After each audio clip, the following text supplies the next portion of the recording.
Good evening. It's a great honor to be here tonight in a Netzach synagogue in Beverly Hills. And this shiur will be לרפואת חיים בן שרינה, לעילוי נשמת צדוק בן שלמה, לעילוי נשמת יצחק אברהם בן יהודה, and לרפואת נקדם בת פנינה, and דניאל איוב סדרן, and הצלחה ותשובה of גבריאל אברהם בן דניאל ברנדה. I'm just coming from a great lecture, came out very nice, in Torat Chaim in Encino, in the valley. It was very, very good, powerful one. I don't know what to talk about until I get to see the audience. Once I see the people, I know what to talk about. I was told that maybe there will be some people here that are not sure that the Torah is divine. Maybe they're not sure, maybe they have doubts.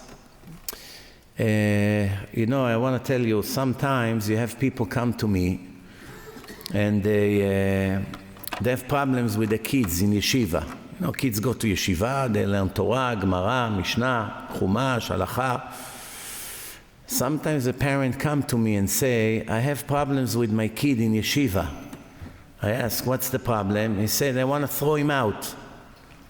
The Rabbi said that they lost their patience to my son. I ask, why? What does your son do? He's beating up the kids? He's beating up the Rabbi? What is he doing? He said, no. He asked a lot of annoying questions. He asked the Rabbi, how do I know there is a God? How do I know the Torah is from God? How do I know the Gemara is from God? How do I know these halachot are correct? This is really what God wants. How do I know maybe the rabbis didn't make it up? Maybe the rabbis made it up and everything I'm going to do is not going to be from God. How do I know I'm not wasting my time? How do I know that my parents and my grandparents were not fooled by others? So I said, Baruch Hashem, there is one smart kid in a class. Everyone else is like a fish. Whatever you feed them, they eat. Finally, one kid has an open mind to ask good questions. He's not a fool. One day Muhammad come from the desert, I am the new prophet. Who are you? Muhammad. What made you a prophet? Angel Jibril found me in a desert and gave me the Qran. You have to believe in me. How many witnesses you had? No one. You expect us to believe in you? You better believe in me, because if you don't, I will chop your head off. That's how it all started. See, all the problems in the world started from this fairy tale. No joke. That's exactly how it started. You don't believe that I'm the prophet, I'll kill you right now. Accept me as a prophet. Tov? But you don't know how to read, you don't know how to write. What kind of a prophet is this? All the prophets that God has were the greatest rabbis. Yeshaya, Yecheskel, Yoel, Amos, Chagai, Moshe Rabbeinu, they're all the greatest people on earth. What kind of a prophet you are? First of all, you're not Jewish, which is already one problem, because almost all the prophets were Jewish. Second, the last prophet before you was 700 years ago, or more. 700 years, there's no prophets. All of a sudden, some goy who doesn't know how to read and write became a prophet? Very unlikely. Don't ask questions. Don't annoy me. You accept me or I kill you? Oh, okay, no, don't kill me. And that's how it started. And today you have 1.8 billion people follow this nonsense and making everybody else miserable. That's what's basically happening now. So many countries are finished. They have no future. England, France, Sweden, Denmark, Greece, Holland. Almost every one of the European countries finished. That's it. Radical murderers took over. They burn, they vandalize, they threaten them non-stop. The people of Paris There are places over there nobody can come in. The police doesn't come in. Someone called, my husband is murdering me. Sorry. It's a no entry zone. They can come. No joke. The police don't come. Tell them someone is killing someone. Ahmed killing Mustafa. Good luck with it. We don't come. Why? A few times we came out dead. We're not coming there. It's mamash like going into Gaza. They're afraid. Why should they die? You have 5 million like this, radical, who wants to destroy French people. Same thing in England, same thing everywhere you go. They're finished already. United States is next. In the end, this is what's going to be in the world. If the Messiah won't come before that, God forbid. Do you know what will be in the end? It will be almost the whole world Arabs. Then you will have the East, China, Japan, Singapore, all these places that will remain because they don't allow Islam to raise their head there. They don't let. So you have the Oriental, Arabs, and Israel, which will be also 90% Arabs. That's what's going to be. We're talking in within maximum 20 to maximum 40 years from now. Some of you will still be alive to see this disaster. That everywhere you go, you're going to have to do whatever they want, otherwise they'll chop your head off. This is, by the way, the punishment of God to the people of the world. That's what the Gemara say.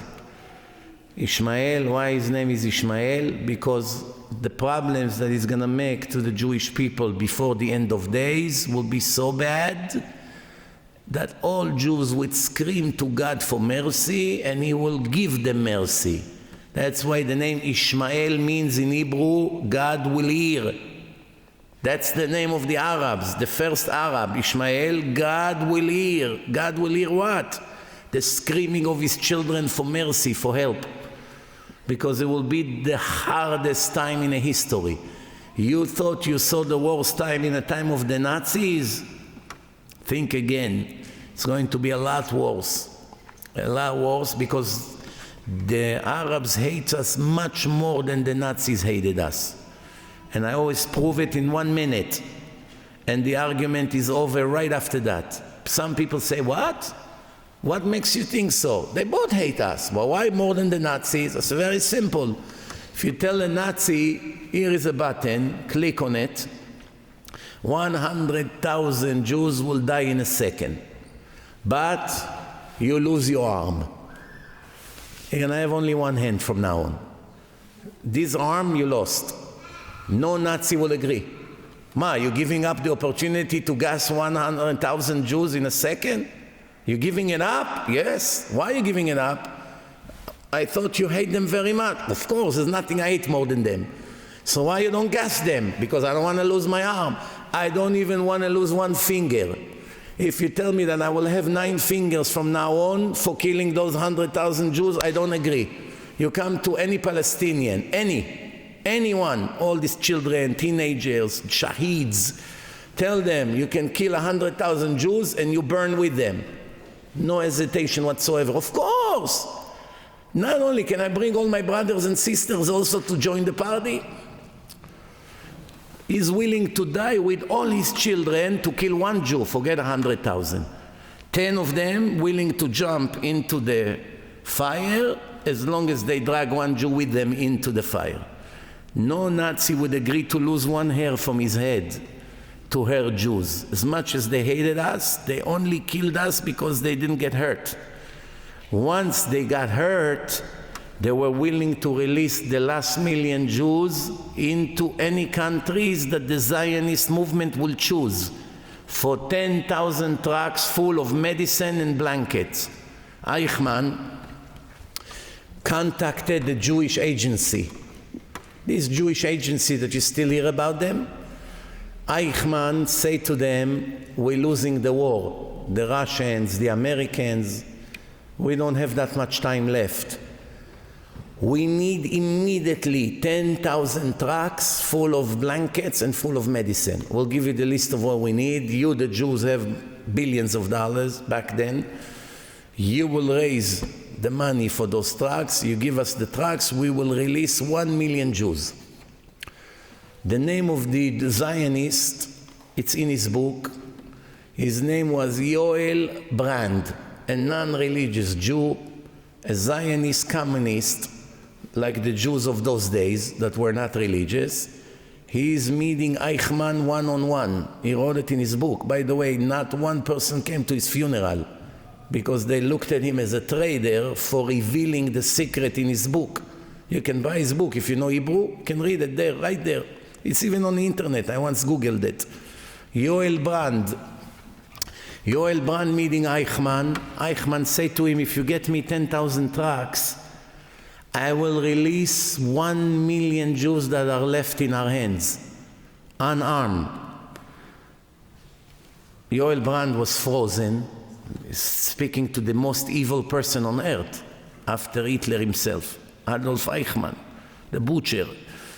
Eichmann said to him, I know you don't trust me, and you don't believe that I will release the Jews, but I will trust you, don't worry. You just show me a letter of credit that you have the trucks and the medicine are ready. I will release 100,000 Jews. After they leave to any country you choose, give me 1,000 trucks.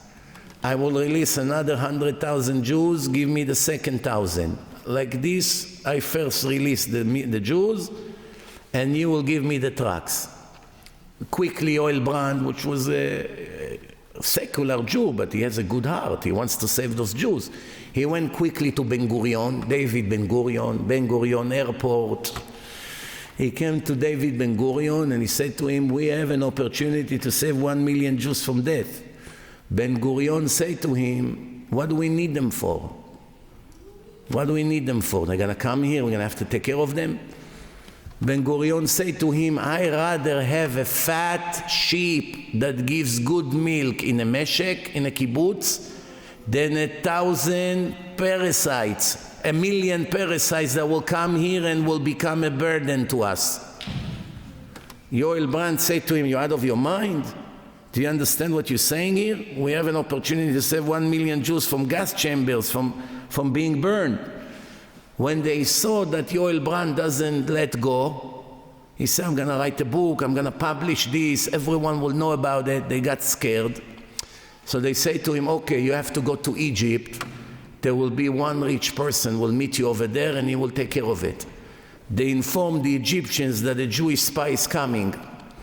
Once he arrived to Egypt, boom, they arrested him, put him 60 days in prison, and every day they were killing 10,000 Jews every day. Once they finished to kill these 1 million Jews, they released him. And he wrote this in his book. Don't have to believe me, don't believe a word of what I say, just read it there. It's now all over the internet. I mean, people read it, they were the shock of their life. And they keep saying, the Nazis, the Nazis, the Nazis, the Nazis. You could have released 1 million Jews. You didn't want to release them. Why? Because you had to take care of them. You had to make tents for them, places to live, to let them go into society. And many of them were religious, which they were very allergic to religious people. They don't want them to come to Israel with their black hats and beards. They didn't want this kind of Jews. They wanted Israel to become a nation of non-Jews, of Jews that live 100% like non-Jews. No Shabbat, no tefillot, no synagogues, no mikveh, no nothing. They want Israel to be London and Paris. That was the dream. And this is it. So when someone asks questions, I admire him. I admire him. For me, if I see a secular Jew that refused to do a brit mila to his son, and I see another secular Jew that is insisting to do brit mila to his son, for me, the one that refused to do brit milah is a greater person. Why? He's a non-believer and he's following his belief. He's not a faker. One day he's religious, one day he's secular, according to what he wants to do, pick and choose. No. I rather a person come to me and say, leave me alone. I don't believe in God. I don't believe in the Torah. I don't believe in the Gemara. I don't believe in anything. Why should I cut a piece from my baby's from my baby's body? You're out of your mind? if I would cut his ear, I would be in prison for 20 years. Why will I cut another piece from his body if I say to you that this book for me it's nothing, it's a piece of paper? What permission I have to attack a baby and cut a piece from his body in 8 days? I say to her, I admire you. Why? Because you're not a faker. You are mistaken, but at least you're not a faker. So all I need is 1 hour with you. After I prove to you the Torah is 100% divine, you'll be more religious than me 10 times more. Because look at you, you're so devoted to your truth. You're not a faker, you're not a hypocrite. This traditional faker, Rabbi, give me bracha. Give you bracha? What does he do? He does commit all the sins of the Torah. Then you see, Rabbi, can you give me bracha? For what? Good parnasa. Tov, I give you bracha for good parnasa. Now you're going to make $1 million. What are you going to do with that? Buy a beautiful car, nice, good car, and drive on Shabbat. That's what you want, right? What do you want money for? To commit more sins. I have a guy that I know. He said to me, I know why God doesn't make me wealthy. I know. I say, what do you mean? He said, look, I'm giving massacre 100%. I write every dollar I make. Immediately I write in my notebook how much I have to move to the massacre. I'm very precise. I give 10% of my net income tzedakah, charity. And the Torah promised that everyone who gives 10% from his net income, it's guaranteed to become wealthy. But I'm an exception to the rule, he said to me. I say, why? He said, because Hashem knows my plans. The minute I will have money, I leave Muncie, I go to Miami Beach, I find myself a girlfriend and live like 100% like a goy. That's my plans. I said, wow, he's such an honest guy. Stupid, but honest. So Baruch Hashem, this he told me 25 years ago. He still didn't make money. He's still Baruch Hashem, shomer mitzvot. I said to him, you're not embarrassed? Hashem is going to give you, let's say, $1 million or $200,000. You're going to take the money and run to become a non-Jew in your behavior? He said, yes. So Hashem knows my plan. He reads my mind. As soon as I will have money, I would like to live in this world. I said to him, but this world would make you lose the next world, which is eternity. Whatever happened, happened. At least I will enjoy now. In English, there is an expression for someone like that. It's called penny wise, dollar foolish. It's very smart with pennies. When it comes to dollars, it's very stupid. You know, these people, they're very good when there's business of few $100s, but when it comes to millions of dollars, they're dumb. Usually banks are like this. Banks, when you owe them $50,000, they kill you. They kill you. Freeze your account, judgments, all kinds of collections. When you owe them $200 million, they're willing to cut 80%. Let's renegotiate. Okay, I'll give you 10 cents on the dollar. Really? Okay, let's do it. That's what's happening. The miserable guy who's short on his mortgage, they take his heart out. When it comes to all these tycoons, oh, I have 10 buildings. Okay, you can take the buildings. What do you mean? We're going to lose $1 billion here. Tough luck. And you know what? After they take the buildings and they took a big loss, 2 years later they'll give him another loan. I cleaned my credit. Paid someone $1,500, I cleaned the credit. This is the world of fakeness that we live in. But that's not what I came to talk about here tonight. So for those who ask strange questions, but they are honest, they ask, how do I know the Gemara is divine? Oh, I appreciate such a question. That's why, you see what over here? My dear student, Aaron golf eyes. A young man, just got married, that's the reason I came to LA, Thursday night.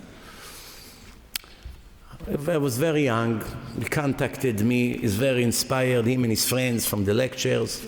Baruch Hashem, like many young Persian boys here in New York, in Los Angeles. But I saw right away that he's unique. I see when people get excited, but I see the one that has the potential to be somebody big. Because I saw that the desire to save souls in him is like fire that is burning. He must save the world.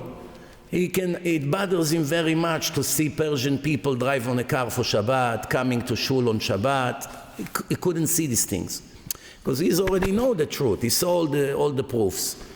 Not only became a tzaddik, became a ben Torah with all his friends. Baruch Hashem, I spent Shabbat with them, beautiful Shabbatot in a kollel here in Beverly Hills. He decided to do something. He took a lot of the things from my books and from other good books and made, Baruch Hashem, a collection. This is probably the best book ever been written in the history of the world to prove there is a God. The Torah is 100% divine. The oral Torah is 100% divine. There's no doubt whatsoever life begins in the time of death. Anyone who would read it that have scientific mind will get the shock of his life. You have many of them right here. Don't live without it. Indisputable truth. It's a piece of art. Good collection. In my book, there is a lot of the proofs here that he took from there, but in my books you have also something else. I have not that many, maybe I brought 20 with me here. In my book you have also miracles that happen in the last 20-something years that the chance for them to happen is more than 1 to a billion. You see miracles that happen, you have no doubt that it was the hand of God, because otherwise in no way in the world that something like this can happen. I give you one example. I was invited to speak in London, the place of all the liberal reform Jews. I'm the last person they want there, you know. But the first time I went there. Second time they already made problems, I decided not to go. But the first time there were a few wicked people who tried to cancel my trip. I was supposed to speak in 4 places. Arrive Friday, leave Monday. Within Friday to Sunday night, I have 4 lectures. They put pressure on the places, don't let him speak. One place got scared. They said, maybe it's better not to do it. Okay, so we have 3 more. So, okay. In the meantime, people heard the noise. We started to get phone calls. Can we do by us? Can we do by us? All of a sudden, I have 10 lectures overnight. Yesterday we went down from 4 to 3. The next morning the guy calls me up, you're not going to believe it. Everyone heard there's a lot of noise, they're curious to see who you are. So I have 10 locations. One of them is the place that canceled yesterday. They feel bad now. I gave their place to someone else. They want to do a breakfast in a shul on Sunday morning, and the guy say, as an apology, he will pay for all the 4,000 CDs that you bring. It was $1 each. He will cover all the cost of the CDs. CDs were very popular back then, you know. So what could be better than that? In one, you kill 2 birds with 1 stone. Baruch Hashem, everything worked out. So I have 10 lectures now. Top. My flight is on Thursday night. Thursday evening, I'm landing in London Friday morning. I'm driving to my flight, I think it was 6:30 in the evening. Listen to this, Rabotai, this story, the chance that it will happen random, it doesn't exist, You see the hand of God. I drive to JFK from Monsey. Without traffic, it's 1.5 hours. With traffic, it can be 2.5 hours. Massive traffic. I say, yo, how can it be? I'm not moving. Accident, this, that. I call the guy, Ofer, I don't know if I'm going to make the flight after 2 weeks of headaches with all the liberals. I say to myself, what a nightmare. Finally, we overcame all these liberal haters, and now in the end, I'm going to miss the flight. That's it. 10 lectures will be canceled. I say, yo, how can it be such thing? I said to him, Ofer, I don't know if I'm going to make. He said, oh, I forgot to tell you, they canceled your flight. I said, what do you mean they canceled my flight? No, don't worry, they put you on another flight. I said, yo, I'm so lucky, maybe it's later. I said, what time is it? He said, half an hour earlier. That's it, you killed me now. Half an hour earlier? No chance whatsoever. Usually I park the car in a long term, take the train, and get on a flight, but it takes time. I said, Tov, you know what? There's no time for long-term parking. I have to park in the terminal. I don't know, almost $100 a day for a few days. There's no other way. I come, I park the car across the street. I run with the 2 suitcases. I walked into the terminal. What do I see?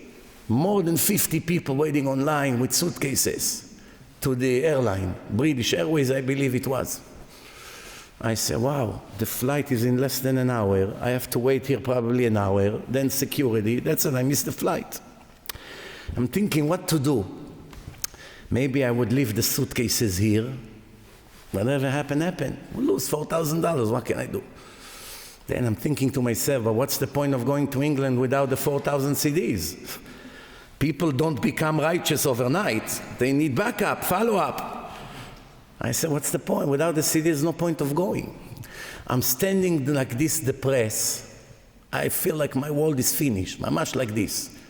I stand over there. So what am I going to do? What should I do? The elevator opened up. A policeman came out. Mustache, earring, Goy name, Italian name. Comes out, comes to me. Rabbi, where are you heading to? Okay, oh, you know me? Of course. I say, I have to go to London, but I don't see how I'm going to make it. My flight is in less than an hour, and look at the line here. Rabbi, what do you have me for? I'm almost fainting. I said, well, what is going on here? Cannot be. Follow me. Open the rope. Follow me. There's an Indian guy working for the airline. Please check him in quickly. Rabbi, I'm waiting for you right there. When you're done, you don't have to go through security. I'll take you where the prime ministers go. Now remember, Rabotai, you know how much overweight I have? Do you know what it means, 2,000 CDs in a suitcase? It's not 50 pounds, it's probably 90 pounds in suitcase. It's probably over $1,000 overweight there. Do you know how the weight of the suitcase is? I cannot pick it up. I had to kill myself to pick it up to the guy didn't look. Ticket, what? Put it in, he went in.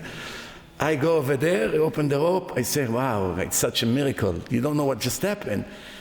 Can I take a picture with you? He said, no, we're not allowed to take pictures. I said, so I would like you to write your name. I would start my lecture by thanking you. You have it on video, where I'm thanking him and telling the stories, and all the people in London are clapping. So I said to him, okay, at least I'm going to say thank you for the miracle that happens with you. He said to me, you know, you're really lucky, because tomorrow is my last day here. I'm moving to Atlanta airport. It's my last day here today. Tomorrow I'm gone, that's it. Then I started to think to myself, maybe it was Eliyahu Hanavi, who knows? All of a sudden, this guy came out of the elevator, policeman, earring, mustache, like this. Unbelievable, Rabotai. What's the odds? There was only one way in the world to get on that flight, to have such a miracle. No other way. What are you going to do? There's 50 people waiting online, you finished. This whole trip became such a success. So many new Baalei Tshuva. Until today I'm in touch with them. Some of them already married, with children in yeshivot. Do you know what success this trip has? So going back to what we started with, when someone does not agree to be naive and to believe what the rabbis say, I admire him. As long as he's not a faker. Some people just looking for excuses. I'll give you an example. I had to learn body language, because I found that body language, when I speak to a person, I read him right away in less than 10 seconds. So when I know what he's thinking about, it's much easier for me to address the issue. So from the way people behave, I know if they believe me, don't believe me, suspect, don't suspect. They are influenced, they are not influenced, they love religion, they hate religion, they enjoy the lecture, they're losing their patience. I see it from the way people sit, by the way they move, by the way they move on the chair. So now I'm sitting in yeshiva, I'm teaching Gemara to a group of guys in yeshiva. One of the bachurim say, my friend came to visit me. Yeshiva of Israelis. My friend came to visit me. This is the only time in his life that he will have an opportunity to speak to someone to prove to him that Torah is divine. Are you willing to sit with him now one-on-one for an hour while he's here? He's never going to come to a synagogue or yeshiva. He's very much anti-religion. I say to him, we're in the middle of a shiur, and plus there's so much noise in yeshiva from the Gemara, this secular guy is not going to keep the head now with this noise to listen to me. He's going to be shocked from the noise. He said to me, so maybe outside in a car? Maybe outside. I say, you know what? We have to save that Jew, whoever it is. I say, okay, outside. Let's go in my car. I go, I sit in my car. For 2 hours, I give him one proof after the other. After already 15 minutes, I already saw that he knows 100% everything I proved to him is real. But he's a faker. He doesn't admit. The ego. He continued to argue, 2 hours, I'm dripping sweat there. After 2 hours, I say to him, okay, let's conclude. Did I convince you that the Torah is divine? He said, not only you didn't convince me, now I'm sure that it's a waste of time. And I see that he's lying from his body language. So I say to him, really? He said, yes. I say, okay, you know what? I have the Torah here. Just I want you to hold it. I will say a few words, repeat after me, and I'll let you go. Do you mind? So okay, hold the Torah. 5 chumshei Torah. He's holding the Torah, the Chumash. I say to him, repeat after me, in the name of the writer of this book. In the name of the writer of this book. May all the punishments and all the curses that he wrote against people that don't listen to him will come on you. Say amen. He looks at me, he was shocked, completely shocked. I said, מה? It's all in Hebrew. מה? קיללת אותי עכשיו? You just cursed me? I said, no. I'm not cursing you. Who am I? You said that this book is nothing, right? For you it's toilet paper. So I say, in the name of the writer of this book, all the punishments and the curses that he writes to people that don't keep Shabbat, don't eat kosher, may come on you. Say amen. What do you care? No. לא יגיד amen. I say, why not? If Arab would come to me and give me the Quran and say, in the name of the writer of the Quran, well, all the curses of the Quran will come of you because you don't believe in Muhammad, I would scream amen. So say amen. אני לא אגיד אמן. תגיד אמן. לא אגיד אמן. Like this, going back and forth for a minute. Guess what happened next? After 5-6 times, say amen. No, yes, no, yes, no. Boom, out of nowhere, I started to cry. I got the shock of my life. I will cry. Started to shake, to cry. Say, עלית עליי. You got me. I say, yes, after 10 minutes. I said, why are you making me sweat for nothing? That's why I say sometimes to people, I say, Rabbi, my father doesn't want to hear about religion. He's very angry that I became Shomer Shabbat. What should I do? I say, bring him to me. He said, no, he doesn't want to hear your name. Why? He said, you made me a brainwash. So I say, of course, he's right. Tell him I had to clean all the dirt that he put in your head for 20 years. We had to clean all the garbage and all the heresy that he puts inside. So anyway, so he said, no, he doesn't want to talk to you. I said, okay, make him watch my film, Torah and Science. Ma! It's a 4-hour seminar. You think he's going to sit 4 hours to watch? I say to him, play it and leave. In the beginning, I say, watch it with him. He said, no, he won't agree. I say, just play it and leave. Why should I leave? Why should I leave? He said, because if you are there on purpose, you will resist. Ego, it's all about ego. Once you leave, you get curious. What is this annoying rabbi has to say? Once he's going to listen 10, 15 minutes, that's it, he's in. If he's normal, after 2, 3 proofs, that's it, end of story. Once you watch the proofs, and you have many of them here, you can never ever live the same kind of life you live in, because you know 1,000,000% the consequences of your choices will bury you. That's the truth, you have to know it. And just when a doctor warns you about something that you do, and warn you that you're going to have to go through a very horrible, massive surgery that can change your entire life, you're scared because you know the doctor knows what he's talking about. Same thing I'm telling you here tonight. Don't waste time. We are here for a purpose. The creator of the world put us here, gave us the Torah. He chose us. The world has the Jewish people that received the Torah. It's written in a book. I chose you thanks to Abraham, Isaac, and Jacob, your fathers. I made a covenant with them. I swore to them that I will never replace your children with any other nation.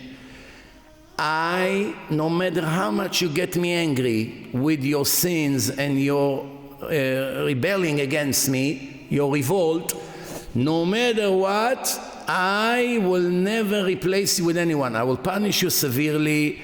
Only few of you will survive, but I will never wipe you out from the face of the earth, because I must keep you around, because I made a promise to Avraham, Yitzchak, and Yaakov. Thanks to that, you will never be erased. And I will never replace you with any other nation. That's, by the way, this verse already disqualified Christianity and Islam and any other religion right away. Because the Muslims say, yes, God chose the Jews, He gave them the Torah, they had prophets, we admire the prophets, we speak about the Jewish prophets all the time, but the Jews messed up. And now they are not what they used to be, but it's against what's written. The Torah says, no matter how bad you are, no matter how severely I'm going to punish you, one thing I promise, I will never replace you with any other nation. It's a clear verse. אף על פי בהיותם בארץ אויביהם, לא מאסתים ולא געלתים לכלותם, להפר בריתי איתם, כי אני השם אלוהיהם. I will never be so disgusted by them to a point that I will have to erase them. I can never do it. Why? Because I made a covenant with Avraham, Yitzchak, and Yaakov. Therefore, all the claims that nations made later on are all nonsense. It's against 100% against the Torah. The Muslims, they have a very interesting claim. You tell me if it's smart or stupid. They say that the Jews modified the Torah. That the truth person that Abraham took to the Moriah mountain for the Akedat Yitzchak, it wasn't Akedat Yitzchak. It was Akedat Ishmael. That it was really Ishmael, but the Jews forged the Torah. They modified the Torah. And because of that they actually, now it made Ishmael not important, and Yitzchak is very important. Smart or stupid claim?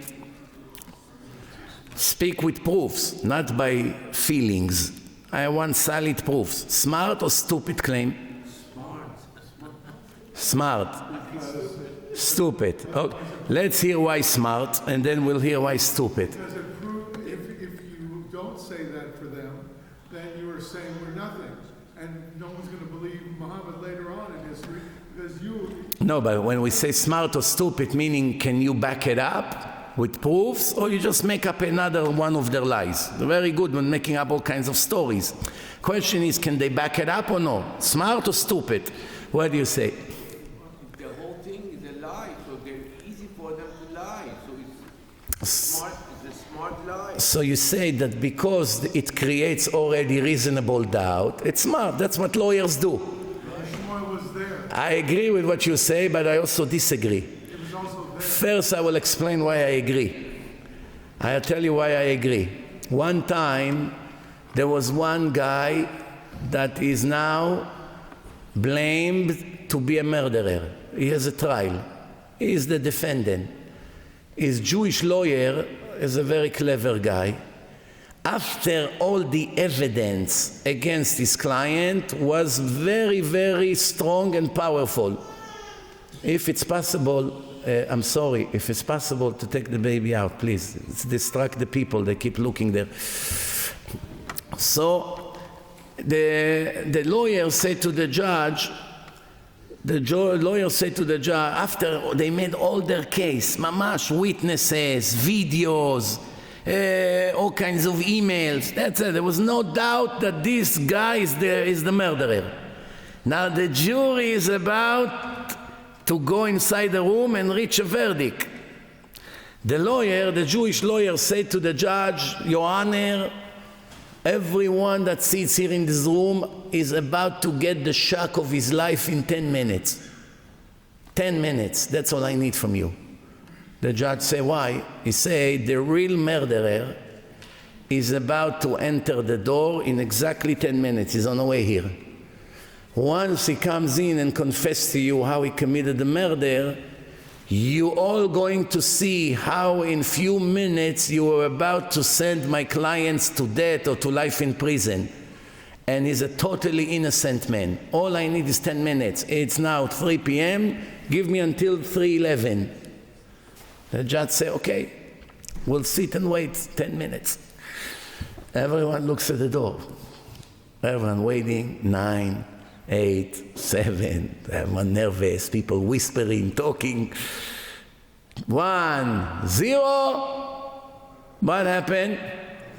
No one showed up. The judge looked at the Jewish lawyer and said, tell me, you came to play games with me? You think I have time for your nonsense? The lawyer said to the judge, dear judge, I just proved to you that every one of the jury here has a serious doubt if my client is the murderer or not. If they did not have a doubt, why they were sitting anxiously looking at the door, waiting for the real murderer?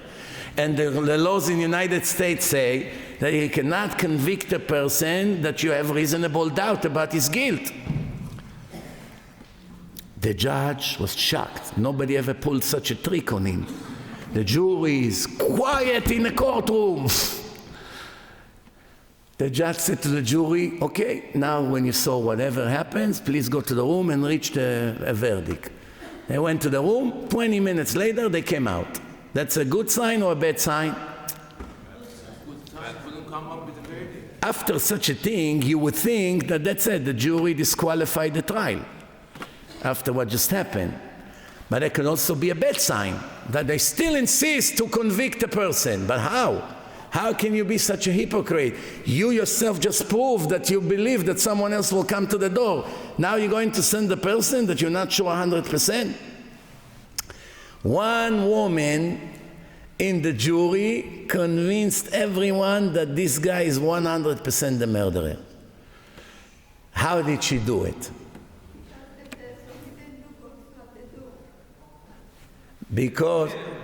Because she said, when all of you looked at the door, I looked at the defendant. Everyone looked at the door except him. He did not look at the door because he knew exactly there's nobody come, he's the murderer. If he would also look at the door waiting, I would have a doubt. But because he never looked at the door, I know 100% is all the evidence we got is solid. Right away they were all convinced, found him guilty, finished. So if this fool would look at the door, like this, he would go free for life. But because he didn't look, they found him in the end guilty. So the same thing over here.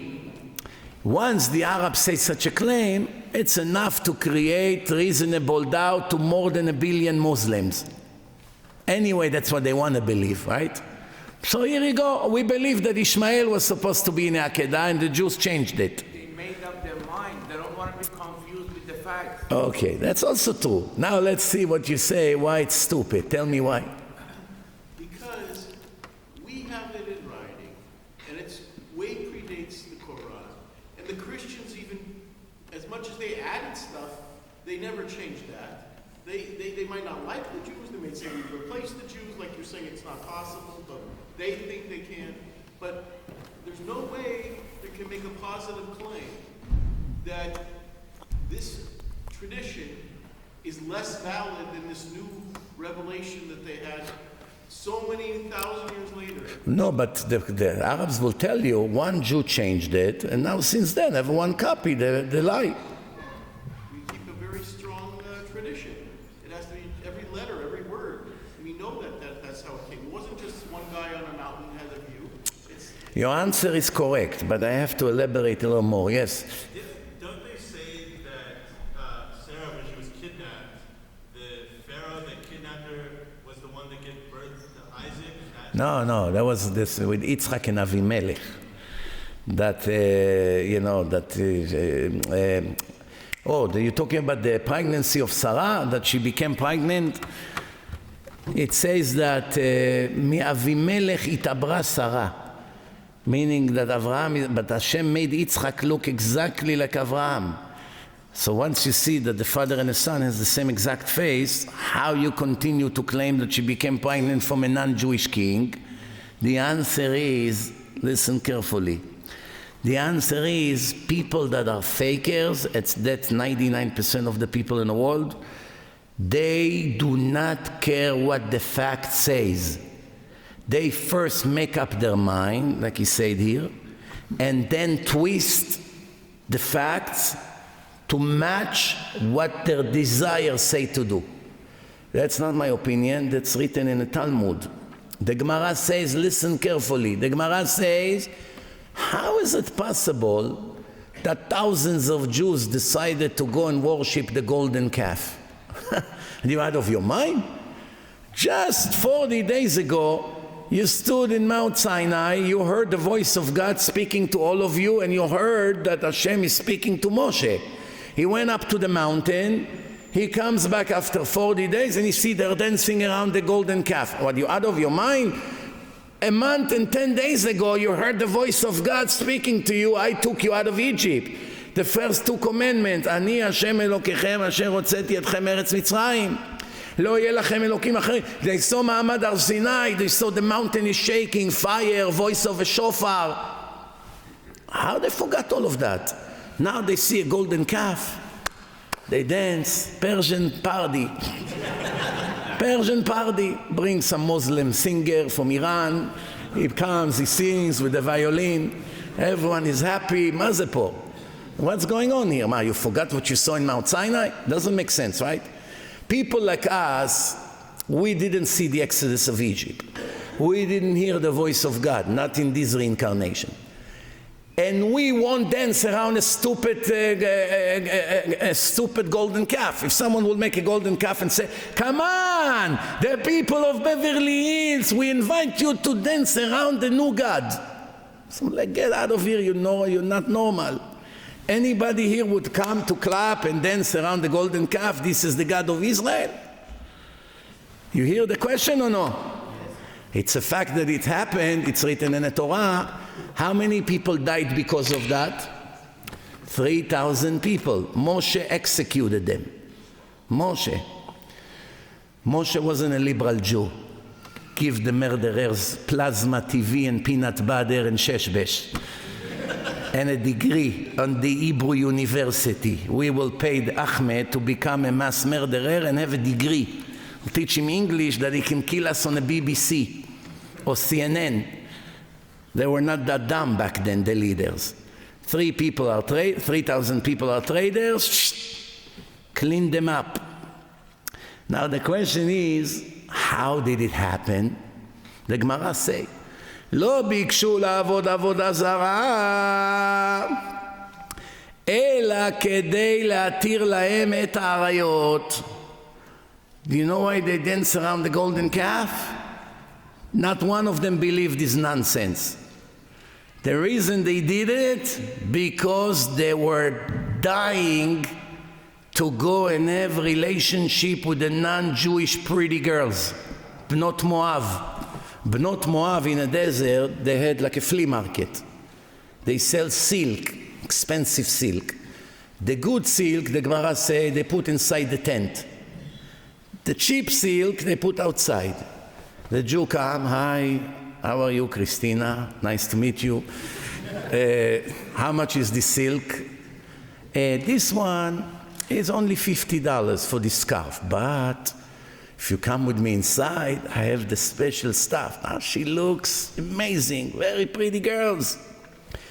So, okay, show me inside. He comes inside, you see, this scarf, it's $1,000. It's expensive silk, but you can have it as a gift. Don't you like me? I have another room inside. Come, drink with me wine. I don't have to tell you a few glasses of wine, what happened next. This is exactly what happened. But before he was about to commit the sin with her, she said, no, but you have to first bow down to my God. Otherwise, you're not loyal to me. I need you all the way with me, just like the Arabs.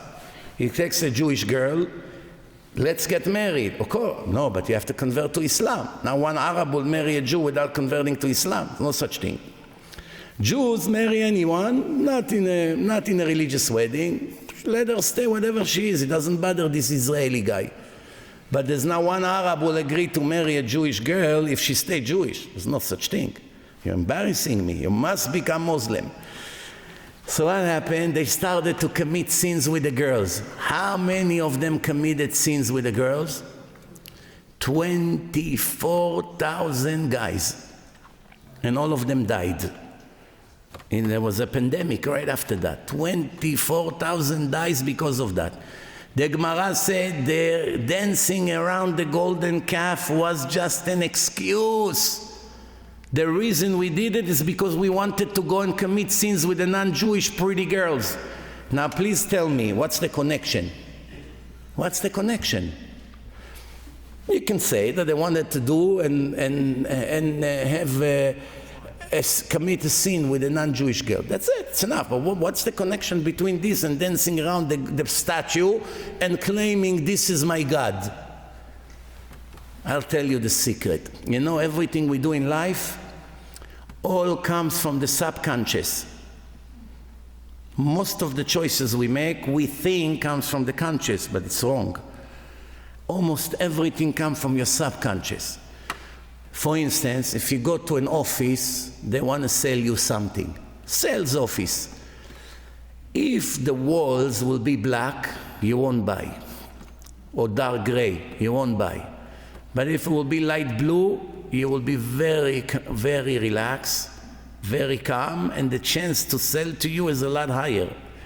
The color of the walls can affect the choice that you make if to buy or not to buy. But I'll give you an example. There's one guy in Israel, they call him Aman Achushim. All of you know him, even though you're not Israelis. His name is Nimrod. Calling your son Nimrod is similar to calling your son Adolf. But his parents probably didn't know Torah. They didn't know who Nimrod was. Nimrod was the Hitler of those days. So they called them son Nimrod. Nimrod means let's rebel against God. That's what it means. Nimrod, Mered. But I give his parents the benefits of the doubt. They just like the name. They didn't know what it means. This guy is a magician. He can read your mind. He can do all kinds of things. How do you know him? He's the presenter of El Al. When you go in El Al, they show you how to buckle your seat and all that. This guy with the cards. And what about the card? That's the guy. You saw him, no? On the El Al commercial. When you go before takeoff. Leo? מי זה נמרוד אז? טוב, anyway, listen carefully what happened with him. One time he says, Rabotai, I'm going to tell you to choose a number now. Choose a number. No, when we come back from the commercial, I will tell you the number you chose. This is 1 million people now watching it. Everybody will choose the same number? How can he tell the number? I'm thinking to myself, what's this trick here? Let me choose a number. What number I chose? 23. He comes back from the commercial, and now the number that you chose is 23. I said, Ma? Wow, this guy knows his stuff.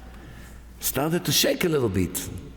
We have a new prophet. We didn't know since Muhammad 1300 years there was a strike on prophets. Baruch Hashem, we have a new one. She said his name is not Nimrod, Lior. So we have to apologize to his parents. Lior Sushard. I thought his name is Nimrod. Anyway, there's somebody else Nimrod that is also a magician. But okay, I get confused, I guess. Anyway, listen carefully. This Lior, he knew the number I chose. And probably everybody else chose the same number. Now he say, you're probably all wondering, how did I read your mind? This time I'm willing to teach you the trick. Now he shows in a slow motion. When I ask you, choose a number, now he was standing in the street of Tel Aviv, and hundreds of people crossing the street behind him. And just when he say, choose a number, now, that second, now, a guy behind him with a t-shirt of Michael Jordan, number 23, just quickly passed, very fast, walks across the street. And he went into the subconscious. I didn't pay attention to the guys behind him, I was focusing on him. Now I have to choose a number. Which number I chose? The number he pushed into my subconscious. That trick is the secret of life.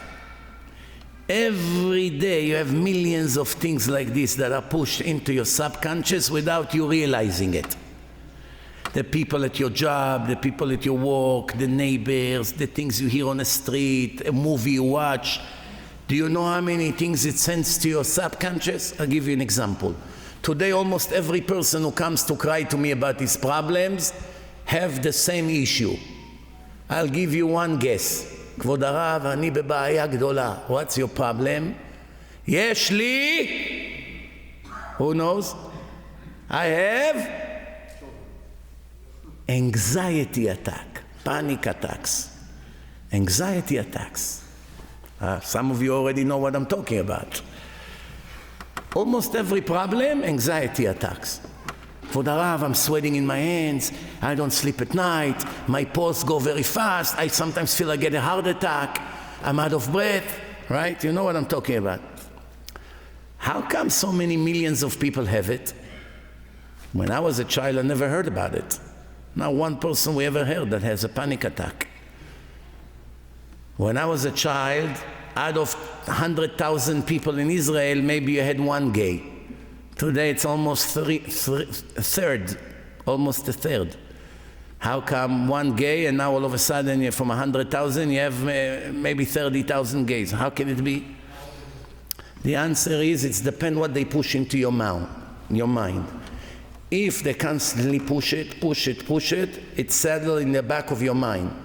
It changed the entire way, the way you think. It changed what you desire. It changed what you like and hate. It changed your beliefs. It changed everything about you. They re-modified your complete personality. That's called a silent brainwash. They brainwash you in such a way you don't pay attention. They push it in the commercials. They push it in the movies. They push it in all kinds of signs that you see on the street. In schools, they constantly push it to the children to become gay and admire the gays, and if you're not one of them, you're not normal, and you're not open-minded. That's all they do. That's all they do. When I was a child, it was the exact opposite. We did not grow up religious. Do you know what they did? If someone was gay in my school, there were 400 students and one guy was gay. And now one student there was religious. Everyone was secular. Chilonim, kulam. This guy had the biggest hell on earth in school. Do you know what he had to go through in school? It would break the heart what the students did to him. Pull his hair, kick him, get out of here, don't come near me. Nobody wants to sit next to him in a class. The teacher said, Moshe, sit next to him. You sit next to him. I'm going to kick you out. Kick me out. I'm not coming back to school. Nobody wanted to come near him. Every secular kid in Israel saw that it's a mental disease. I don't want anything to do with this. I'm not sitting next to him. I'm not talking to him. I'm not shaking his hands. I'm not doing anything. Today is the exact opposite. Today, most of the kids in the class are like this, and nobody thinks there's anything wrong. So what changed in 40 years? It's only one generation. The constant brainwash that it's fine, there's nothing wrong with that, that people would go against the law of nature, against the rules of God, against the Creator. Nothing is wrong with us. You must accept everyone. It's perfectly normal. You are not normal. If you don't accept something like this, that means you are wicked. You are primitive. Go back to Iran. We don't want you here. You're not a liberal.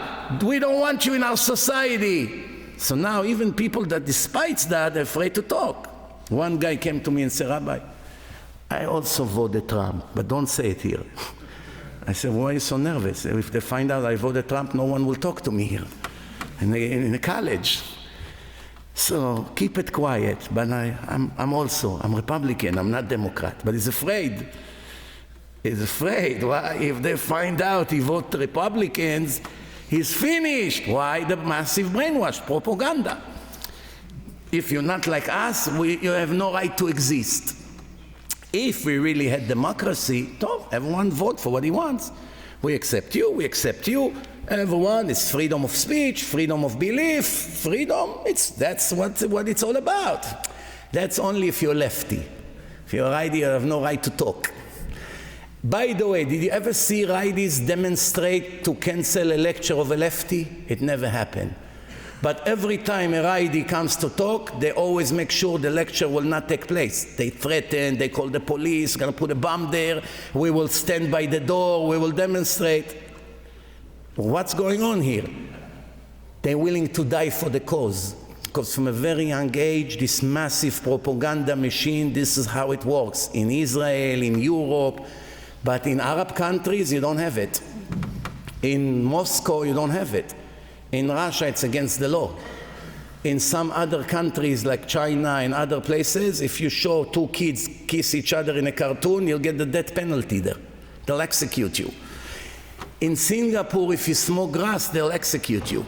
As soon as you land in Singapore, they say, welcome to the land that for using drugs or selling drugs, you're going to get the death penalty. That's the welcome to Singapore. Right away, they push it in your face. Don't mess with us. You're going to touch drugs here, you'll be dead. Why? We do not want to corrupt our country like United States or Israel or Europe.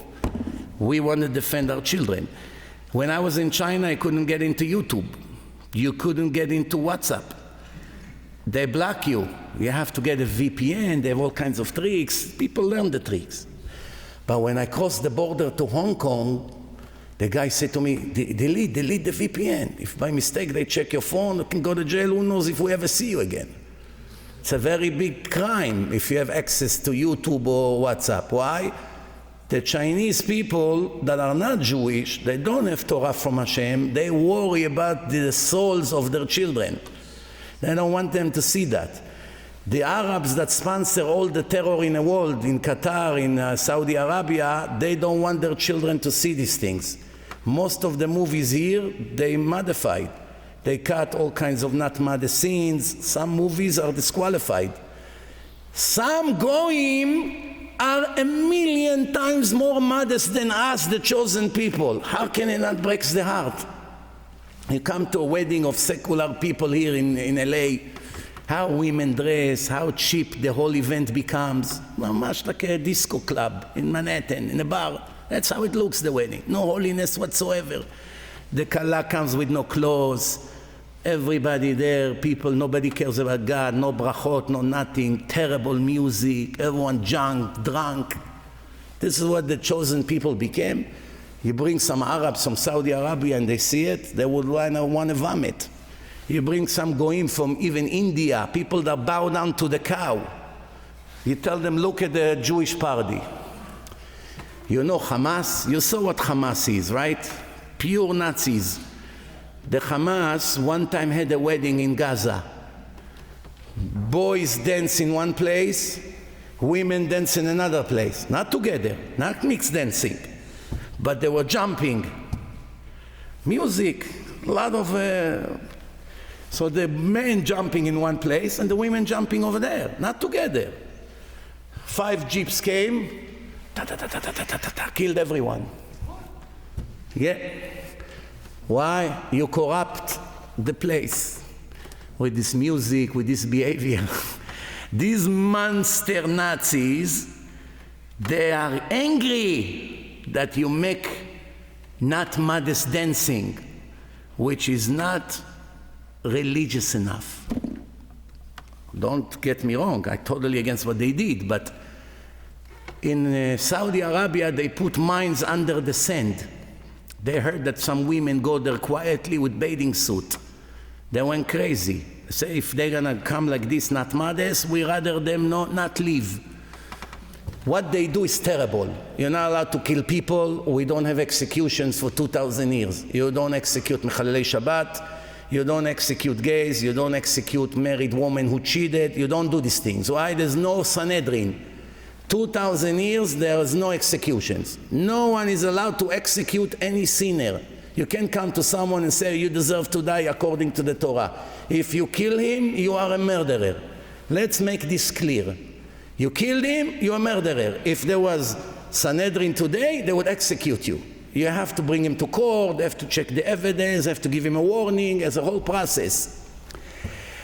But even though there's no executions, we, as people that have some intelligence, we read in the Torah what God thinks about these people. That's enough. One Mechalel Shabbat in Israel say to me, I don't understand, that's a contradiction here. You speak very strong against Chilul Shabbat. You read in the Torah that is death penalty by stoning. You read in the Torah that is a permanent cut for the soul. It's clear verse, you just read it. And then you say that not even once in 70 years they ever executed a Mechalel Shabbat in a Sanhedrin. So what is the point of giving all these warnings in the Torah? Why God wrote it? Because he wants the people not to dare to be Mechalel Shabbat. That's why he gave such a horrible punishment for the people to get scared. If the purpose is to make the people scared, like most punishments, and you never execute anyone, the people will catch the scam. They will see that anyway nobody dies, and they'll do whatever they want. So what is the point? If the point of executing people is revenge, not to threaten people not to do something, it's because they did it, now we're gonna teach them a lesson. So you have to do it at least once in a while for people to see. But you're not doing either way. It's a good question, no? But the answer is even better. What's the answer? I say to him, you're right. Once in 7 years, the Gemara say, if you were a very tough Sanhedrin, the court of Israel, 71 judges, a cruel one executed a person once in 70 years. It's all basically once in 3 generations, almost never. A merciful judgment would be, who knows, maybe once in 200 years. Basically never. So what is the point? Writing all these punishments and threats in the Torah, and in the end nobody will get it? What is the point? Good question, no? The answer is, I told the guy, and Baruch Hashem, he became religious on the spot after my answer. Became Shomer Shabbat. I say to him, look, you and I know that you do a lot of people Mechalel Shabbat, they're not dead, they drive every Shabbat, they do whatever they want, they smoke. According to the Torah, it's death penalty. And they live to 80, 90, sometimes even 100. You say, oh, absolutely, that makes my question even stronger. I say to him, but if you have a decent heart, you believe in God, you know there is a creator to the world. And I already proved to you that the Torah is divine. You watched my film, Torah and Science, you saw so many proofs. You know it. When you read in the book of God that someone who break the covenant between God and the Jewish nation, which is the Sabbath, deserves to be killed in the most brutal way, and that his soul will be cut permanently from the afterlife. And you look at yourself in a mirror, how can you live with yourself? Yes, no one will touch you. No one will blow up your head with rocks. No one will kill you. You will be free forever. No one will ever touch you. Now one scratch will happen to you. But now you just read that God say that you, Moshe, Yitzchak, Avraham, Yosef, you deserve to be killed in the worst possible way, even worse than the way they execute murderers. It doesn't bother you that that's what God thinks about you? He said to me, you shocked me now. I feel my blood is frozen. All I did is help him to think. Not all his life, he never thought about it. You wait for the punishment, if it will happen or not. The fact that the creator of the world write about you, that that's what you deserve to get, that should have been already a red light a long, long time ago in your life, to wake you up never to dare to break Shabbat. I say, you're right, 100%. Even if Hashem say to me, listen, I'm not going to touch you. This is what you deserve to get, but I don't touch you. I already will die from shame. Die from shame. You know what? Forget Hashem. Even Baba Sali. You know Baba Sali? You heard about him? He was a very holy Moroccan rabbi. Extremely holy, beyond words. If Baba Sali would say to me, my son, you mechalel Shabbat? You mechalel Shabbat? You rebel against Hashem every week? Hashem gives you oxygen, give you food, give you a place to live, give you millions of dollars. You have a beautiful home in Los Angeles, 2 cars, 3 cars. You marry your children, you have everything you want, you are healthy. And you use what Hashem give you to fight against Him? Baba Sali will tell me that, I will get a heart attack. I would hide for 2 years in a closet. Today people come out of the closet, I will go into the closet.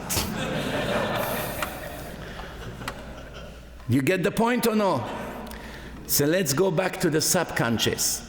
Now I'm going to prove to you whatever they do with the subconscious, it's a verse in the Torah.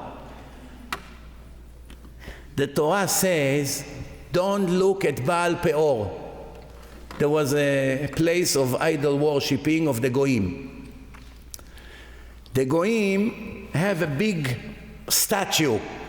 The name of that statue is Baal Peor. What does it mean, Peor? When you open something and let the garbage go out. What is the garbage? What's inside the stomach when you go to the bathroom? The Goyim would dump whatever they dump and run and throw it to the face of that statue, which they believe that that's represent their God. Who would do something so stupid? If you want to worship the God, you bow down, you put flowers, you pray, you sing, you do something to the statue. What is this? You dump the waste of the bathroom to his face? Come on. I don't think the Goyim of today will do such thing. But that's what happened in the time of the Exodus of Egypt. That's question number 1. Why would the Goyim do such a stupid thing? Second, why does God care that we don't look at it? Why do you care if I look at it? If I look at it, I want to vomit. I'll be so disgusted that if I ever thought to worship that stupid idol worshipping thing, I will never come to the area just because of the smell and the disgusting atmosphere over there. So it's good that I see it. That would make me run away to the other side of the street or the other side of the town. No? Why the Torah said don't dare to look at them when they do it? You hear the 2 questions or no? The answer is, Rabotai, what was this idol worshipping of the Goyim? This kind of idol worshipping was, we will run the show. No God will tell us what to do. This is what we think about religion. This is the God, and this is what we're going to dump in his face. Same thing they did in the Babylonian tower. Remember in the Torah they built a tower to go fight against God. What are you, normal? Who can go fight against God? I'm building a building in Manhattan. It has to be 3 times bigger than the Twin Towers.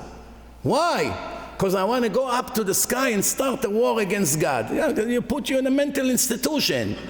Quickly, Dr. Eisenberg, I have a client for you. It's urgent. Why? He just say, want to build a building to go fight against God. Come on, you think the people in the Babylonian tower were so stupid? Who thinks he can go and fight God? The answer here is what it symbolizes. That everyone will see this big tower. What is this tower? We declared a war against the laws of nature. We don't want male and female. We want men and men. We want people with animals. You don't tell us what to do. We make the rules. That's what it means. Why does Hashem care that we don't look at it? Listen carefully. When I will show you right now the most disgusting thing that make you vomit. Ugh, can't look at it. You right now are really disgusted. You hurt. You hurt from what you just saw. This is your conscious. What about your subconscious? It planted a seed in the back of your mind without you realizing it. Slowly, slowly, that seed begins to bloom until one day you feel a desire to go there. This is why the Torah says, don't look at it. What you're looking at it, plant a seed in the back of your mind and give you the desire one day to go and do it. Why everyone gets today panic attack and anxiety attack? Because all day they watch violent movies. People shooting each other, chopping their heads off, burning people alive, throwing someone from the 10th floor, cars hitting people, like bombs, bridges falling, buildings are collapsing, nuclear bomb falling on a city. Now when Hashem made the human being, He gave him a computer in a head. The computer sometimes works in a stress time, stressful time, time of a war, time of a tragedy. It sends certain orders to the body how to react, to make a person alert that his life is in danger. The problem with this computer and this sensor that they don't know to tell the difference between reality and fiction. Once you see someone chopping someone's head off in reality, it gives you right away all the things you need to run, to hide, to get an adrenaline, to go and save yourself or to save your children. Some people in a time of stress, they were able to pick up a car. I know one person told me the car's parked right on my leg. I cannot pull my foot out. I was so panicked, I started to push the car and I was able to, if you ask him now to move the car, he won't be able to move it. There's adrenaline going into the system, give you 5 times more strength. In panic mode. Now, because you watch all these things in Hollywood, the brain doesn't know it's only fake, that it's not real. All day you see people dying, people getting raped, people being attacked, people being stabbed. All day your brain gets so much tragedies going in and in and in until the system starting to collapse. Then you have fast pulse, you're sweating, you can't sleep at night, you cannot function, you cannot run your marriage, until you ended up sometimes in a mental institution, or you need pills. People don't understand. Well, that's what caused the panic attack and anxiety attack and all the nervous breakdown. It also affects the young generation that nobody wants to work. There are people in their 30s sleeping in their parents' house for the rest of their life. They gave up on life. Why? All day they see in the movies these billionaires in Miami castles, Beverly Hills mansions, all this fancy schmancy lifestyle, and they say, what is the point? I went to college, I'm gonna make $60,000, $70,000 a year. The heck with life. Let me just live the moment, enjoy whatever I play with my computer until the day I die. You know how many people told me I don't even plan to ever get married? What is the point? I'm going to need millions of dollars. I'm not going to become a slave of society. He gives up on life. How many divorce cases you have? You cannot count. How many single young boys and girls are getting older and older? The numbers is only growing. Society is not going bankrupt, is already bankrupt 10 times in a row. Completely bankrupt. No future for the youth. Almost everyone is a drug addict. Almost every American cannot go a day without smoking his grass, because other than that, he's going to kill someone if he cannot smoke. And people are suffering. I have people that are Shomer Shabbat. Rabbi, wow, what a stress for me, Shabbat. I say, why? He said, I can't, I have to smoke. Ma, but you're not smoking. No, my grass. But don't worry, I found a solution. I have candy. All day like this. Unfortunately, that's what we became. When you live and ignore the rules of the creator of the world, that's how you ended up, sooner or later. Look at today, between me and you. There is a group of Jews called chassidim. I'm not talking about the ones who became modern, who open up their eyes and have smartphones and, already behaving like everybody else. No. Talking those who still stick into the tradition. See these pure kids, sometimes I see them on the planes. I see them in a synagogue, I see them in yeshiva, sometimes I go speak by them. A whole different world. Mamash, there's nothing to compare other kids to this. It's like comparing a monkey to a person. It's nothing to compare. The level of innocence and purity. These people live in such a beautiful, perfect world. All day Torah and holiness, devotion, connection to Hashem, mikveh every day. Do not commit sins.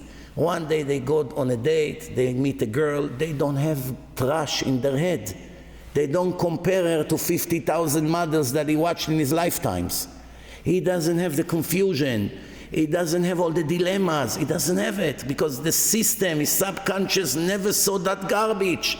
He didn't see movies, he didn't see YouTube clips, he didn't hear terrible garbage rap music with all the curses. He doesn't walk in the streets of Manhattan and see all the naked people. He doesn't see that.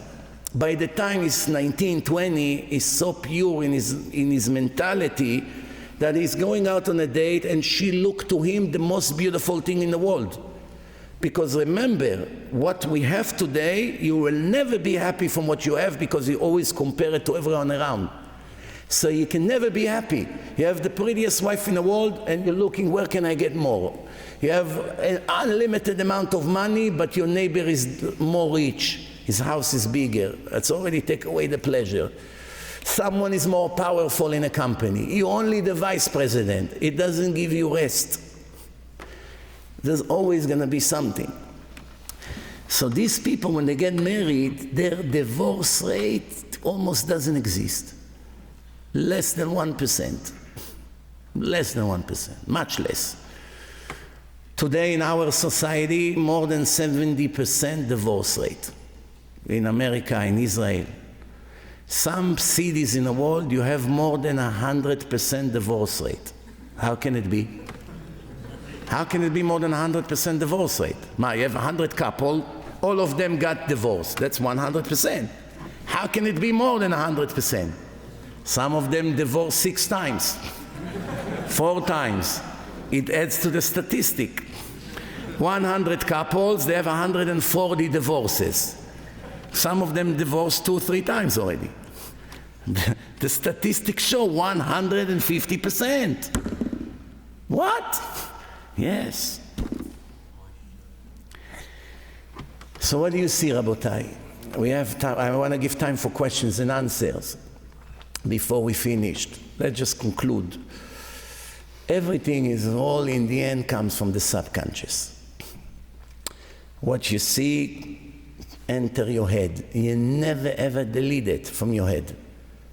Do you know if I can take each one of you now to a professional parapsychologist to hypnotize you. He will get every detail of your life from now until the moment you were born. Every detail. And he will also do regression to take you back to your past life experience. 10 years ago, I stood right here on Saturday night and I gave a lecture about life after death, right here in Netzach Synagogue, Saturday night. And I spoke about life after death and reincarnations. And there was one Jewish doctor sitting in the audience. I'm trying to remember his name. He's famous. He's a parapsychologist. He does regressions. He saw a flyer, Rabbi Mizrachi, life after death, past life experience, reincarnation. That's what he does in his clinic. He showed up. He sat here the entire lecture. When I finished, there were a lot of people coming, Rabbi, this, that. And he came with a book similar to this. And he said to me, hi, my name is Dr. If I remember correctly, it was Morton or maybe Eisenberg, something like that, a Jewish name. I came to test what you're going to talk about. This is what I do for a living. I'm an expert in past life experience. Did you ever hear about me? I said, no, I'm sorry. He said, this is my book. I'm giving it to you as a gift. Okay, thank you. He said, you can go online. Here is my card. You can go into my website. I hypnotize a cabaret singer, a woman singing somewhere in America. Singer, a woman in a club. She sings cabaret. In the middle of hypnosis, I found out she was Marilyn Monroe in her past life. And I know all the secrets between her and the President Kennedy. Even what was not published on the media. He told me that. Because she told me everything that happened in a past life. You can see my regression with her. Everything you said, I am a witness to it, that that's exactly how it works. I talked about people who remember their past life, and you hypnotize them, it's called regression. People speak in languages they don't know. Imagine I take you now, you're a Persian man, American, whatever you are. I hypnotize you, boom, you speak French now. I show you the video. When I bring you back to conscious, what is this? How can I speak French? I said, not only you speak French, we ask you who you are, where you live. What's your name? Henry. Where do you live? Paris. What's your job? I'm a tailor. Where are you going now? I'm going to pray mincha. What shul? They say the name of the shul. Some of those shuls are still exist. From 50 years ago, they're still there in Paris. He tells you who he was in his past life. Right now, when he sees himself speaking French, he doesn't understand. You have to translate to him what he says. You get information out of his subconscious. Now, I want to tell you something. Right now, you're sitting here almost 2 hours. I want to ask you a question. Do you know how many details your brain recorded in these 2 hours tonight here in a room? Who knows how many? Trillions. Trillions of details. You know what it means, trillions of details? Now, if I will go 20 years from now, year 2044, and I will hypnotize you in 20 years from now, and I will bring you to today's date, here on Beverly Hills, at the night here, and I will ask you every detail in this room. If I will ask you now, after the lecture, when we go out to the street, can you describe to me the Netzach synagogue? You won't be able to give me 10 details. Nice big place, huge, nice chandeliers, screen behind you, some wood places, comfortable chairs, and the lobby, and that's it, right? That's about what you're gonna know. But if I will hypnotize you in 20 years from now, you will be able to tell me every dirt on a rug, every piece of paper here, every scratch in a ceiling, every smoke detector, every tiny detail, this bottle, this water, this tissue, this, that, every leather here, everything you'll be able to tell me in details. That's trillions of things. All the design of the ceiling here, look what a nice place, this, that, every little thing, the picture, the painting, the names on the wall. In 20 years from now, every detail, you'll be able to tell me who said who. Look how many people here. You will know who said who, what was he wearing, what kind of watch he was, what kind of shoes he has, what kind of pants he has, everything. You would be able to tell me who played with his phone in the middle of the lecture, who was cold, who was hot, who got up and went out, what baby made noise over there. In 20 years from now. Not only that, one woman in Israel, she was standing in a bus stop with a bag. An old woman, close to 80. Two criminals come with a motorcycle. One is driving and the other one's supposed to grab her knapsack. As they're coming, she doesn't look at them. She's facing the other side. They come from behind. The guy pulls it. Now she was holding to it, so they're driving around, he's speeding. He pulled it from her hand and she fell on her face. It pushed her forward, but they grabbed the bag. People called police, the police came. What did you see? Nobody saw anything. It was very fast. Anyone saw the plate number? No. We only can tell you that there were two people. There were, one was wearing black leather jacket, the other one was wearing this, that's all. We didn't see face, nothing. It was too fast. They asked the woman, did you see anything? No, I fell on my face. They take her to the police station in Bat Yam. They have a special room over there. They bring a parapsychologist to begin to hypnotize her.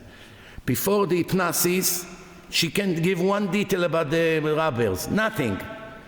They hypnotize her, she say the plate number, how they dress, what watch the guy has, everything. Quickly after the police find the people, whoop, they bring the bag, arrest the guys. That's called hypnosis. You go into the subconscious record every beep on the street, every noise the wind makes, every person who screams, every beep, every car who pass by, all the noises, the trucks, this noise during the day from cars, everything is recorded. 200 years later, if you hypnotize a person, you bring him to this date, he will tell you what car just passed next to me, and who was sitting over there, what was the plate number, and what music was playing next to it. The amount of information our soul records is beyond anything you can imagine. There's no end. There's no 200 gigabytes, like my lousy phone. Delete videos. There's no room. There is no limit how much the soul can record. You can reincarnate a person to 9 past lives. There was one woman, they hypnotized her, they got with her to the year 1800, 900 years ago. And she said that she's hiding in a church in York, the city of York, I think it's in England. She's hiding in a basement of the church because the goyim there looking for Jews to kill them. There's a pogrom. So she's hiding there with her children. In the middle of hypnosis, she described 9 past lives. She was already 9 times in different bodies. They went to that address.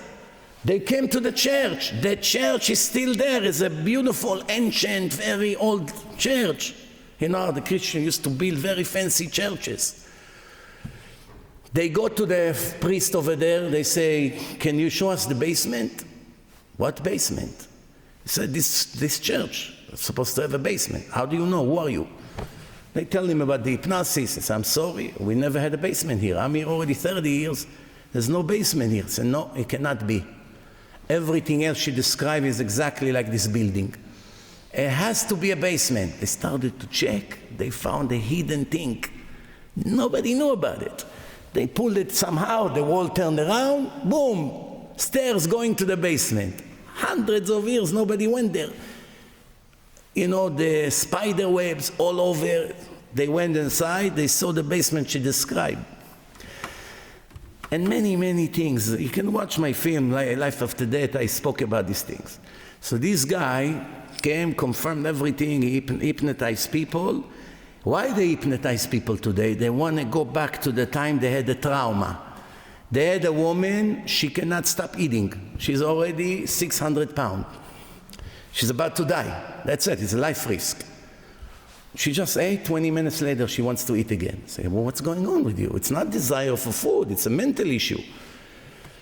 They started to hypnotize her. They found out that in her past life she was on a boat. The boat hit a rock somewhere in the ocean. All the flour bags and the rice, everything became wet. They died from starvation. She died in her past life from hunger. Now she has a short in her brain, in her neshama. She's stuck in a stress that she must eat all the time because she's in a panic mode. She's stuck. So how do you fix it? You go back to that day that she died, to that date, and you say you reprogram her brain. Look how it is. You put new information in the soul. You say to her, don't worry, another boat just came, they brought us flowers, we're gonna make hot bread now. Thank God we got saved. Wow, what a delicious bread. You love it, you enjoy it. They put it in her head, and they bring her back to conscious, and that's it. She doesn't eat anymore. Quickly after a month, 2 months, 3 months, started to lose tens of pounds. What changed? The trauma was removed from the soul. Look how many traumas our children have from what you show them on TV, sending them to a public school to brainwash them, to destroy their future. One person once told me, I like usually your lectures, but I'm very angry the way you speak about gays. I say to him, first of all, it's not my opinion. I have nothing against anyone. I just teach Torah. That's my job. I have to teach what's written, not what I like or what you like. My job is to teach Torah. I'm not a reporter. Reporter, they report what they want to report. If something they don't like, they hide it. They don't tell you all the truth. If they are lefties, they're not going to show something against Hamas. If they're pro-Jewish, if the Jews do something wrong, they'll hide it also. Everyone has an agenda. I don't go like this. I teach what's right. I gave you an example with the golden calf. Why would the Jews want to worship the golden calf to give them permission to go to commit sins with the goyot? The answer is, if I look like a chassid, I have a peot and beard, black coat, and I want to go to commit a sin with a non-Jewish girl. Everyone would look at me like the biggest dirt. You hypocrite, you faker. How do you dare to even walk with the yarmulke? Take off your beard, you crook. Right or wrong? If another Jew that is not religious will do it next door, nobody will say anything. Why? From here we don't expect to be righteous. We know how you live. You live according to your desire. But this guy, look at him. He looks like a rabbi. How is he not embarrassed? How the chassid will go to do the same thing? Slowly, slowly, it will become modern. Cut off the beard, cut off this, hide, get rid of the hat, put a pink yarmulke, move to jeans. After a month, we'll make 2 holes in the knees. What happened to you, Mendel? Who's machste? Alles geht, don't worry. Ma, you became shagets. No, I'm not a shagets. What? I'm telling you, I went on online. I saw a website, they opened up my eyes. What? You believe everything the Gemara say? You naive, don't believe it. I can show you mistakes. Why you give all this speech? He comes to me in 5 minutes, I criticize, kill everything he shows. It's all nonsense. But why he use this to justify that now he looks not like a Jew? Because how else will he get support for going to do such a sin? If he will dress like a very religious man, people will tell him, you're such a hypocrite, we can look at your face, you're such a faker. So in order for you to have a girlfriend and to walk in the street of Rodeo Drive with holding the hand of your girlfriend, your yarmulke has to be like the Prime Minister Bennett, size of a quarter. Once you have such a yarmulke, no one will ask why you walk with holding a hands of a girl that she's not your wife. Even with your wife, it's not modest in public, but forget. Stranger, who is she? My girlfriend. Ma, you religious? You have a girlfriend? What's going on? Come on, look at my yarmulke, look at my jeans. Once they dance around the golden calf, singing Golesanga against the golden calf, nobody anymore asks why they went to the goyot. Do you understand? That's what the Gemara says. It's not my idea. The Gemara says the whole concept of making the golden calf was, leave us alone. We're not so religious with God anymore. We don't want these 3 gods. We want to be modern Orthodox, conservative, reform. We want to drive to the synagogue with a car, but the Torah says it's a death penalty. Come on, don't be fanatic. We come to pray. Now I want to marry Christina in a synagogue. 13 years later, my son John, that is not Jewish, I will have to make him bar mitzvah, and he will read in the Torah, Barechu et Hashem hamvorach. It's not Jewish. Why are you making him bar mitzvah? If he's Jewish, you make him bar mitzvah. Why? Why it's a sad joke that a non-Jewish kid will make a bracha in a Torah? Big deal. So what? Well, it could be goyim that loves Hashem. There's a lot, I know thousands of righteous goyim. Thousands. And by the way, you should know, righteous goy is much better than a wicked Jew. There's no discrimination. A goy that keeps the 7 laws of Noah and is a decent person, not a racist, believes in one God, not an idol worshipper, not some Christian idol worshipper, is definitely better than a Jew that is mechalel Shabbat. You should know it. He goes to heaven when he dies.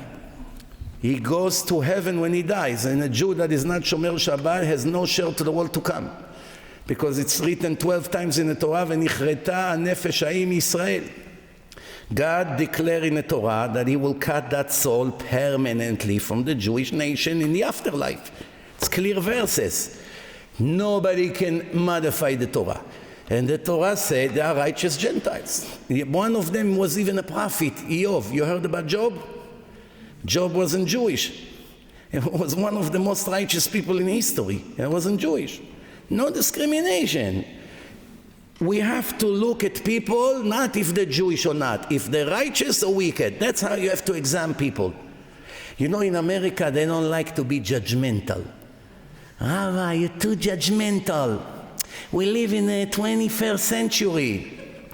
You can't be judgmental. The days of Chazal are over. You have to keep up with the society. Let me ask you a question. According to the Torah, there are 3 options. 1, you must be judgmental every second of your life. 2, you're not allowed to be judgmental ever. 3, sometimes you have to be judgmental, sometimes you cannot be judgmental. Which one of the 3 is correct? Huh? 1, 2, or 3? The answer, every second of your life you must be super judgmental. That's an obligation from God to every normal person, Jews and non-Jews. I'll give you an example. You walk at night in a place close to an Arab neighborhood. Shoafat. You know Shoafat? There's a lot of murderers there. Itbach el Yahud, kill Jews, slaughter all Jews. Shoafat. You learn in Ramat Eshkol, it's not far. You walk at night, you see the Arabs looking at you, and they're holding something under their jacket. You must assume they have a gun and they're about to kill you. And you have to run and hide. You're not fair. Why is such a racist? Not all Arabs are killers? No, the Arabs are very nice people, yes. But since there are so many murderers who murder us day and night non-stop, when they do something suspicious and they're close to me, I must act like there is about to be shot. I'm about to be shot any second. If I walk in Manhattan in a bad neighborhood, in the middle of the night with a nice leather briefcase and an expensive watch, and I see a gang, I don't know, whatever they are, Spanish, black, white, doesn't matter. Suspicious people, drug addicts, people that curse every other word, and I walk and they begin to follow me. Until now they were sitting on a bench, I started to walk and they follow me. I have to run and call 911.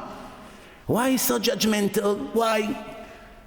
The answer is because if I won't be, I'll be dead. There's no mitzvah in the Torah to be stupid. When someone comes into your business, wants to become your representative, you have a company, you sell beautiful diamonds to rich people. He comes with green hair, earring over here, tattoos on his face, long ponytail, ripped jeans. Hey, what's up? Ma, what's up? I came for the job. It's not for you, get out of here. Why? You're such a racist. You want to represent my top-of-the-line diamonds? Who would buy diamonds from someone like you? Boy, you're so judgmental. You got the point or no?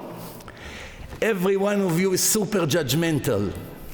But when you complain about it, it's fake. You complain about it, it's fake. The Torah say you have to judge righteous people favorably, and you must judge wicked people negatively all the time. Someone who known to be a thief, he was convicted already a few times in a bed din, he came to your party and your watch disappeared from your bedroom. You lock the door, you call the police come, there's 200 people in your beautiful home. The police say, you have a suspect? This guy. Check him. Why me? You are the number one suspect. Why? Because you already proven your skills of stealing. They checked everywhere around him, they didn't find the watch. Oh, you offended me, you spilled my blood, you insulted me, shame on you, I'm done with you. Do you owe him an apology according to the Torah or no? You don't owe him an apology. I'm not mochel you, I'm not gonna forgive you. Even if you come on Yom Kippur, don't come. Say, get lost.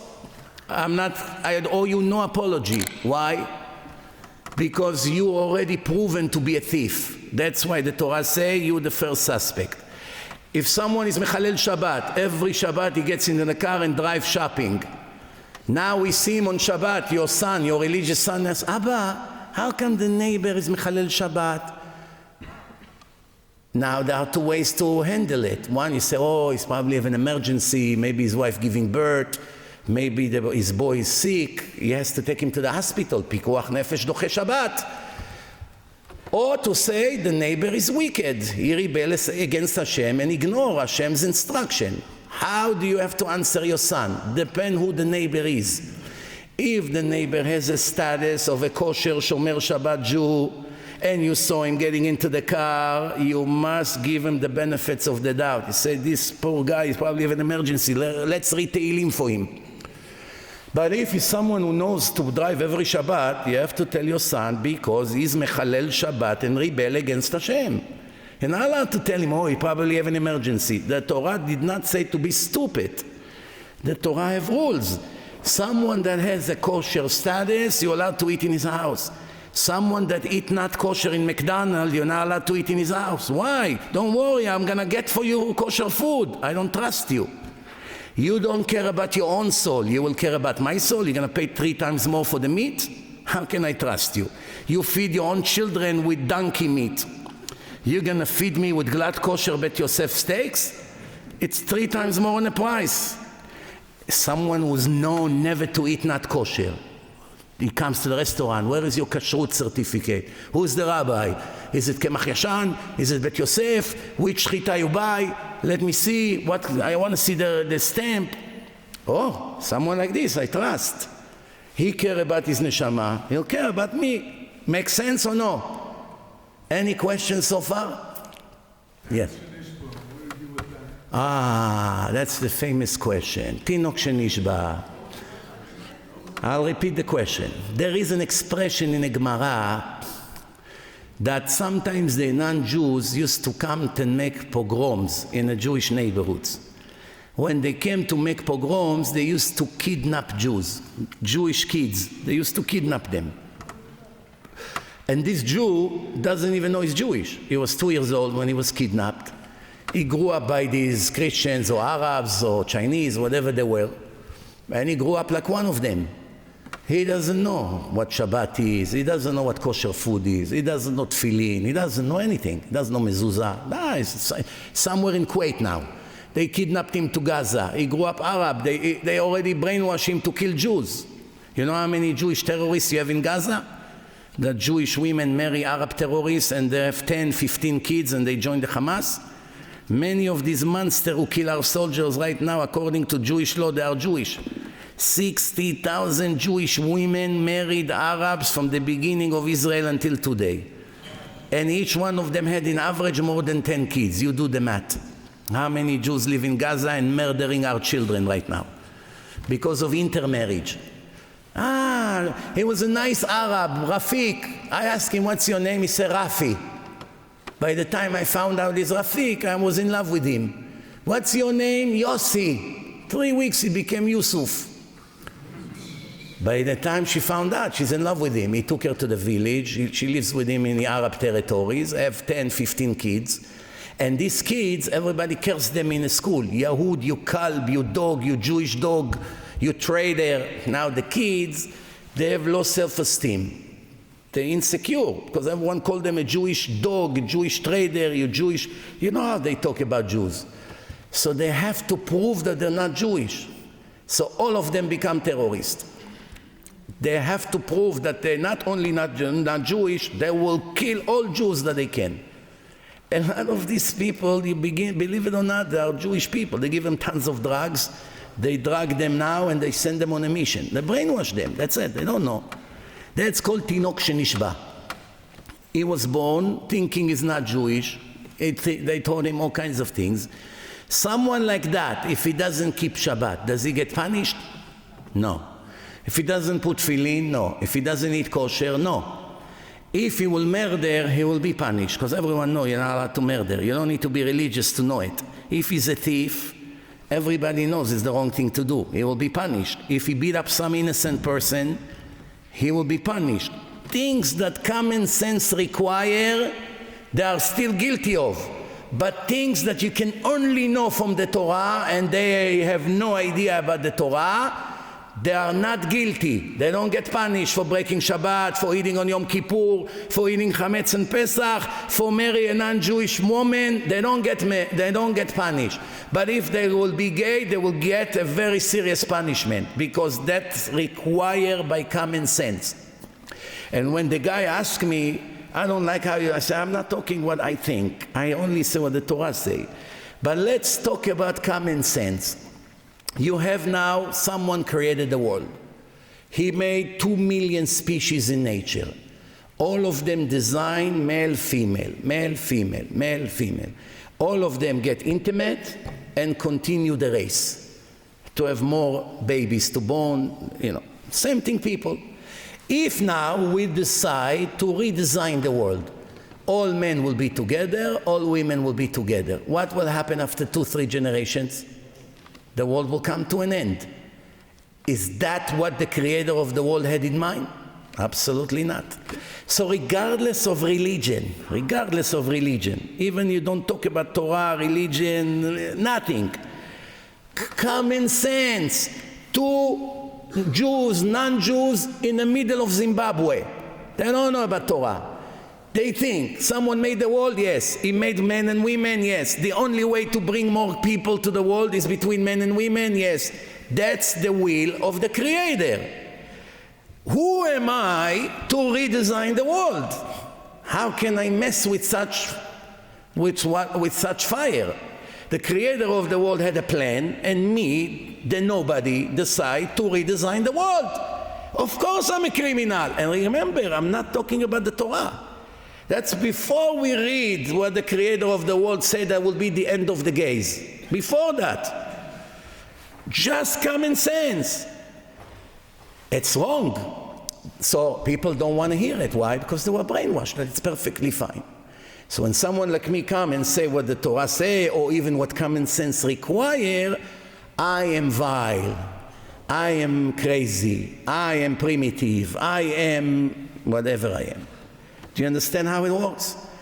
How many of them will be honest enough to say, you know, you're right, I have this desire, but I understand that it's against the laws of nature. I wasn't supposed to be this way. How many? I can count 1 or 2 like this I met over the years. The rest are all giving excuses. Why? First, people choose what they want to do, then they justify the mean. Just like the golden calf. I want to be with the goyot. She's too pretty, this woman. I want to be with her. How do I justify it? By saying nothing is wrong with that. And I will finish to answer you, and we'll take maybe more questions. Rashi writes that in order for a person not to be a baby that was kidnapped by the goyim, he has to know 3 things. That's it, 3 things. 1, the world has a creator. I believe every person in the world knows that someone unbelievable superpower made the world. You don't know Torah, you don't know God, you don't know anything. But you see the world, you see brains, you see eyes, you see nerve system, you see liver, you see heart, you see all kinds of animals, you see eagles, you see oceans, you see galaxies are all in unbelievable movement.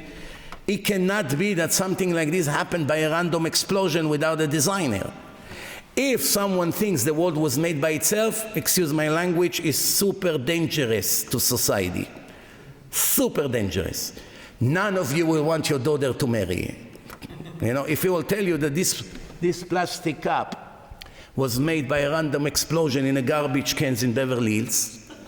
I walked in Rodeo Drive, explosion in a garbage. Whoop, something flew in the air, and look at this beautiful, round, perfect, with lines, parallel, plastic cup.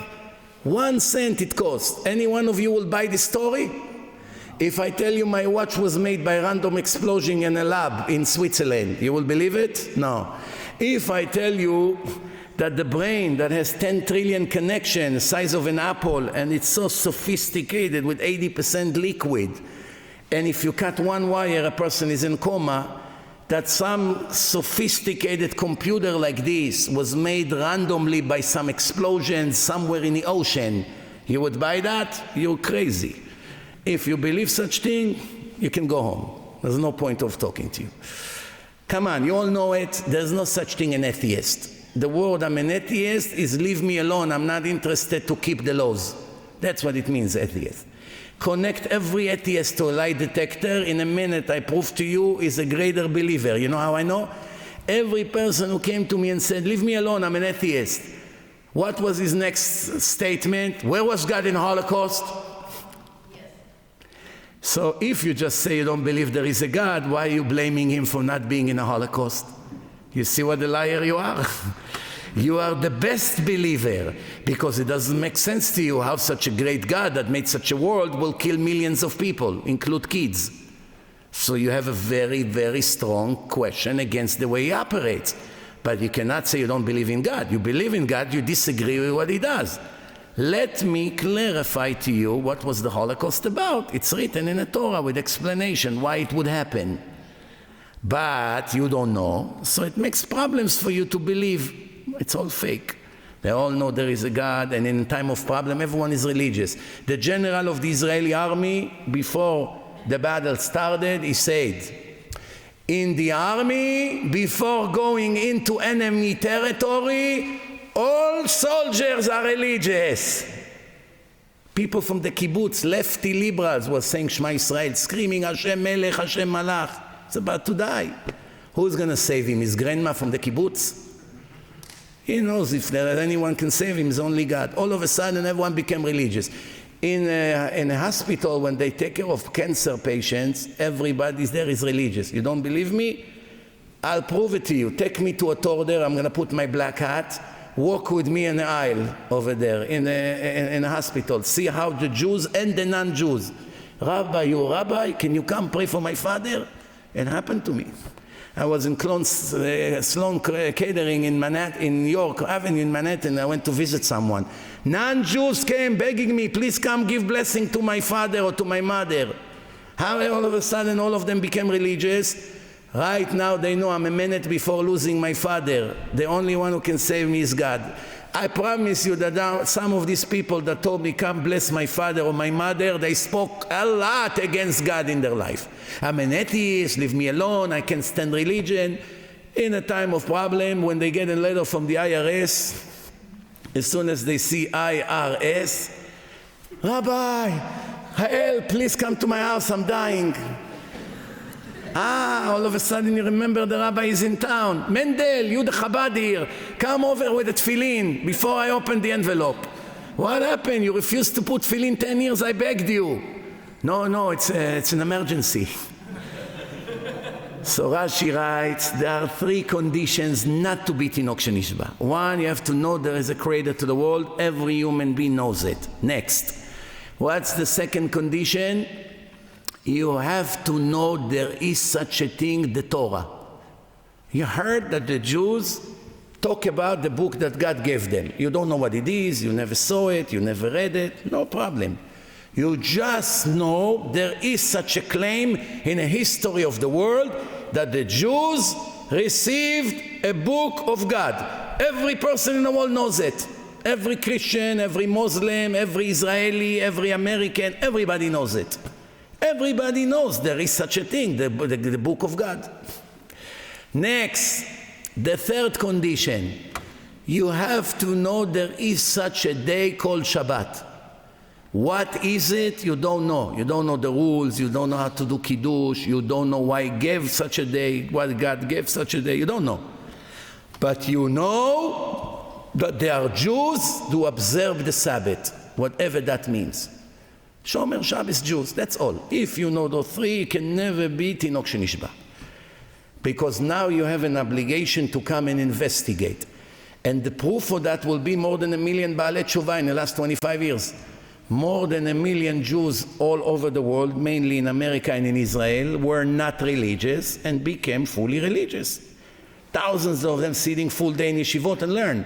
What made them come and check? They watch one 10 minutes clip that I made or a different rabbi made. They saw a book.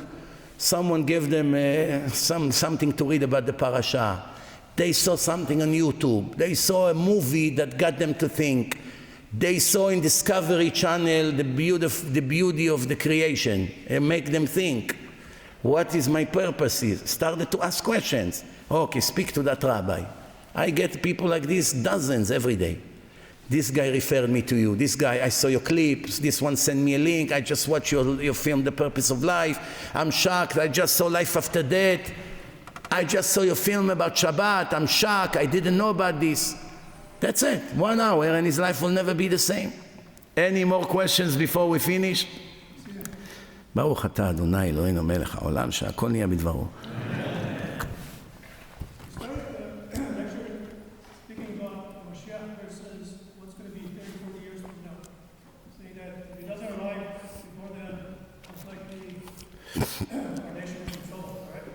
If he doesn't arrive, within the next 30, 40 years. I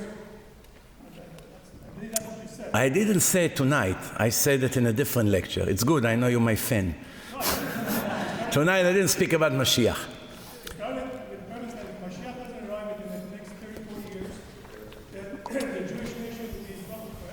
No, I didn't speak about it tonight. Anybody else heard me saying that tonight? When? What did I say? What did I say in the beginning?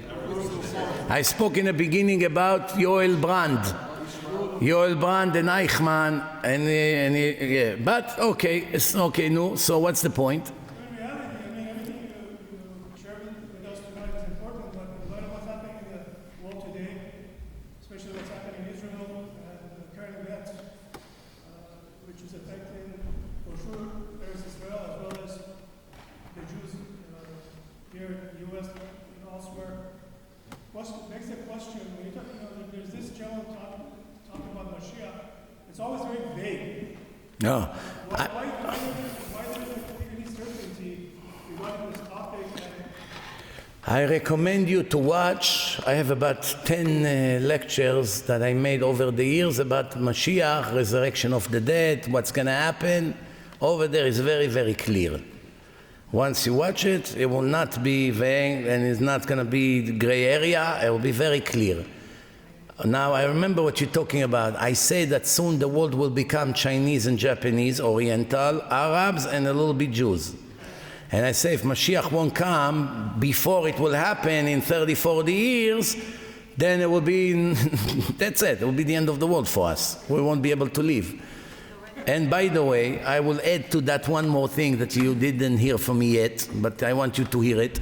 We are now, according to the Jewish calendar, in the year 5,784 years. And the Mashiach must come before the year 6,000, meaning how many more years we have? How many more years you have? If we are now in 5,784, so we have 216 years maximum. But the Ramban on the pasuk in Shir Hashirim, הנה זה האלף לך של הומו ו200 לנותרים. There is a verse in Shir HaShirim, Song of Songs, that Ramban said that that's hinting to us that the Messiah must come at least 200 years before the end, which leaves us 16 years left. And these 16 years, the world will come to an end with a massive nuclear war. It's written in a book of Zachary 14, you can read it, that 2/3 of the people in the world will die in minutes. This was written in a generation there were no guns, not to talk about nuclear. The prophet Zachary described how God will end the world. 2/3 of the people will die, which is 5 billion people, and the other third will have a grace period of few years, that in that time God will clean all the leftover wicked people. That means 2/3 of the people in the world don't deserve to breathe another breath. Immediately Hashem will wipe them out. The other third, which is about 2.5 billion people, Jews and non-Jews, will have a grace period that over that period of time they will have to repent. If they will, they'll get saved. If not, they'll also die.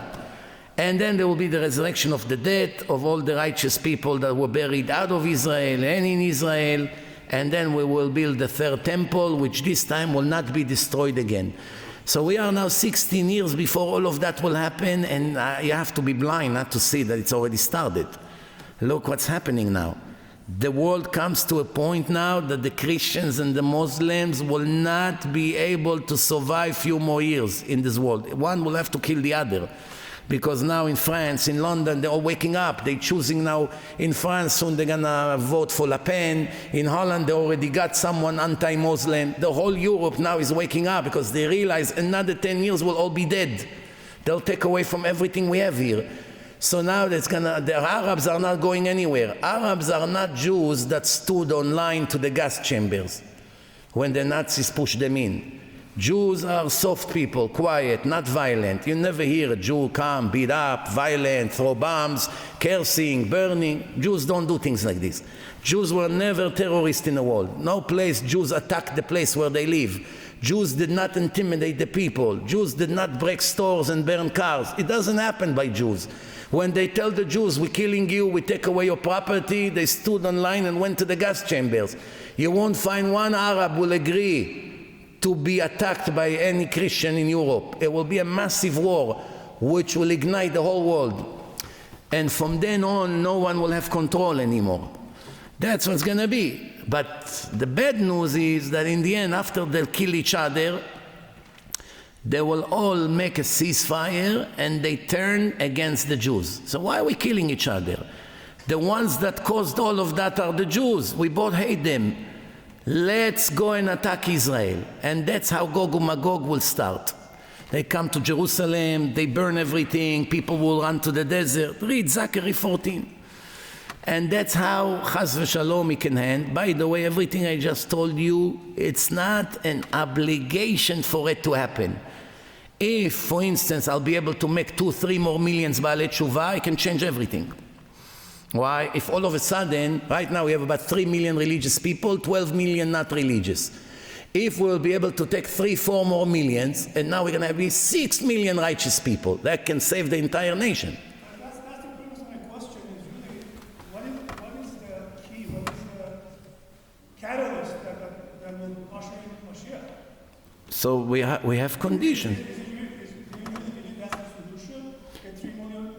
Yes, the Torah says that there are 2 ways to get Mashiach. One peaceful and one in a horrible way. How is it going to be? It's up to us. If we all repent, the Rambam writes, Atidim Israel asot tshuva. If all of us will repent. Do you know how many people in Israel became religious in the last 2 months? I cannot count how many people started to talk to me from Israel. They got the shock of their life. They were naive. They believed that you can live with the Arab together. They just realized it's either us or them. That's it. Now it's a struggle to survive. If they will survive, we'll be dead. If we will survive, they will be dead. It won't be any more coexistence. They get it. The lefties understand that. A small group of them continue to defend Hamas. But a lot of the liberals in Israel, they say it's us or them. People who give their life for Hamas, for Palestinians.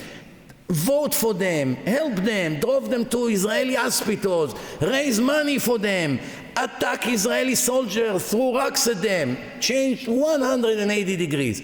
And many of them became religious. You have to see people with full body tattoos, earrings everywhere. People you would never believe they're Jewish. They now become kippah, they're growing beard, they come to yeshiva every day. Sometimes in a massive tragedy, people wake up to become followers of Hashem. But what happened now, it was a big tragedy for us, but relatively is nothing compared to what's coming. When it's going to be such a massive crash to the world, people will have two choices, to repent or to die. And believe me, when a gun is to the head, become religious or you won't have anything left from you. I believe that most people will choose the first option. So it's up to us. That's why we got to do a lot of kiruv. That's why it's so important to take these books and give it to every person who's not religious, to give them my app, Rabbi Yosef Mizrachi. Very simple. Download my app, free. You have Apple, you have Android, you have thousands of lectures there in every topic. Every topic. He just put in a search box any topic he wants, comes out. Anything, raising children, conducting business, mental issues, anything you can think of, you have over there. The more people will be educated, the more righteous we will be. The more righteous we'll be, the less problems we'll have. This is clear verses in the Torah, that the only reason Hashem sends the goyim to kill us and make pogroms and Holocaust is because we rebel against Him. Once we make peace with Him, the goyim cannot touch one Jew, ever. Do you know David HaMelech, King David, Amalek is the worst nation in the world, Amalek. Some believe Palestinians are Amalek. There's all kinds of proofs for it. So Amalek always attacked the Jewish people. They came out of Egypt, Amalek showed up. We have nothing to do with Amalek. We don't have a mutual border. We had no relationship with them. Out of nowhere, they always come to attack Israel. There is a mitzvah in the Torah not to leave one of them alive. There's no such thing in the whole Torah. The Torah says to respect the Gentiles, not to take advantage from them, not to kill them, not to steal from them. If they want to convert, accept them, live in peace with them, appreciate them, love them. So many wonderful things about Jews and Gentiles, except Amalek. Amalek, the Torah says, make sure not one of them will be alive. Machot imchet zecher Amalek. Why? Because Amalek has one agenda, to kill you all. If you let them live, you'll be dead. You have to kill someone that come to kill you first.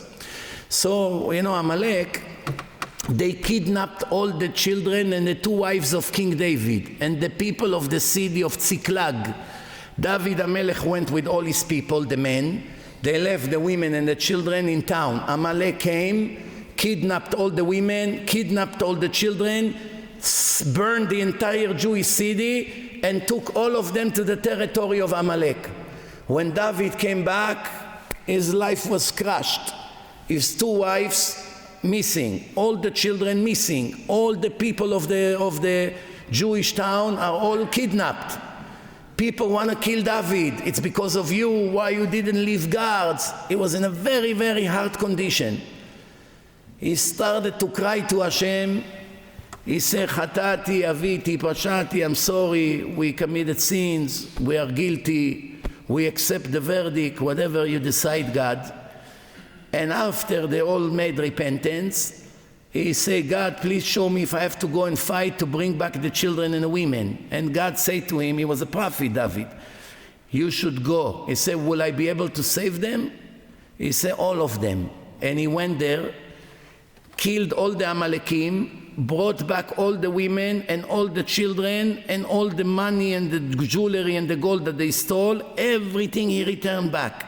This is all written in a book of Samuel. You can read this whole story. And you know what? Now one person got killed. All of them came back safe. Now nobody came safe. They killed the hostages, many of them found dead. 152 Israeli soldiers died as of today. And we get bombs and rockets, and we're not succeeding.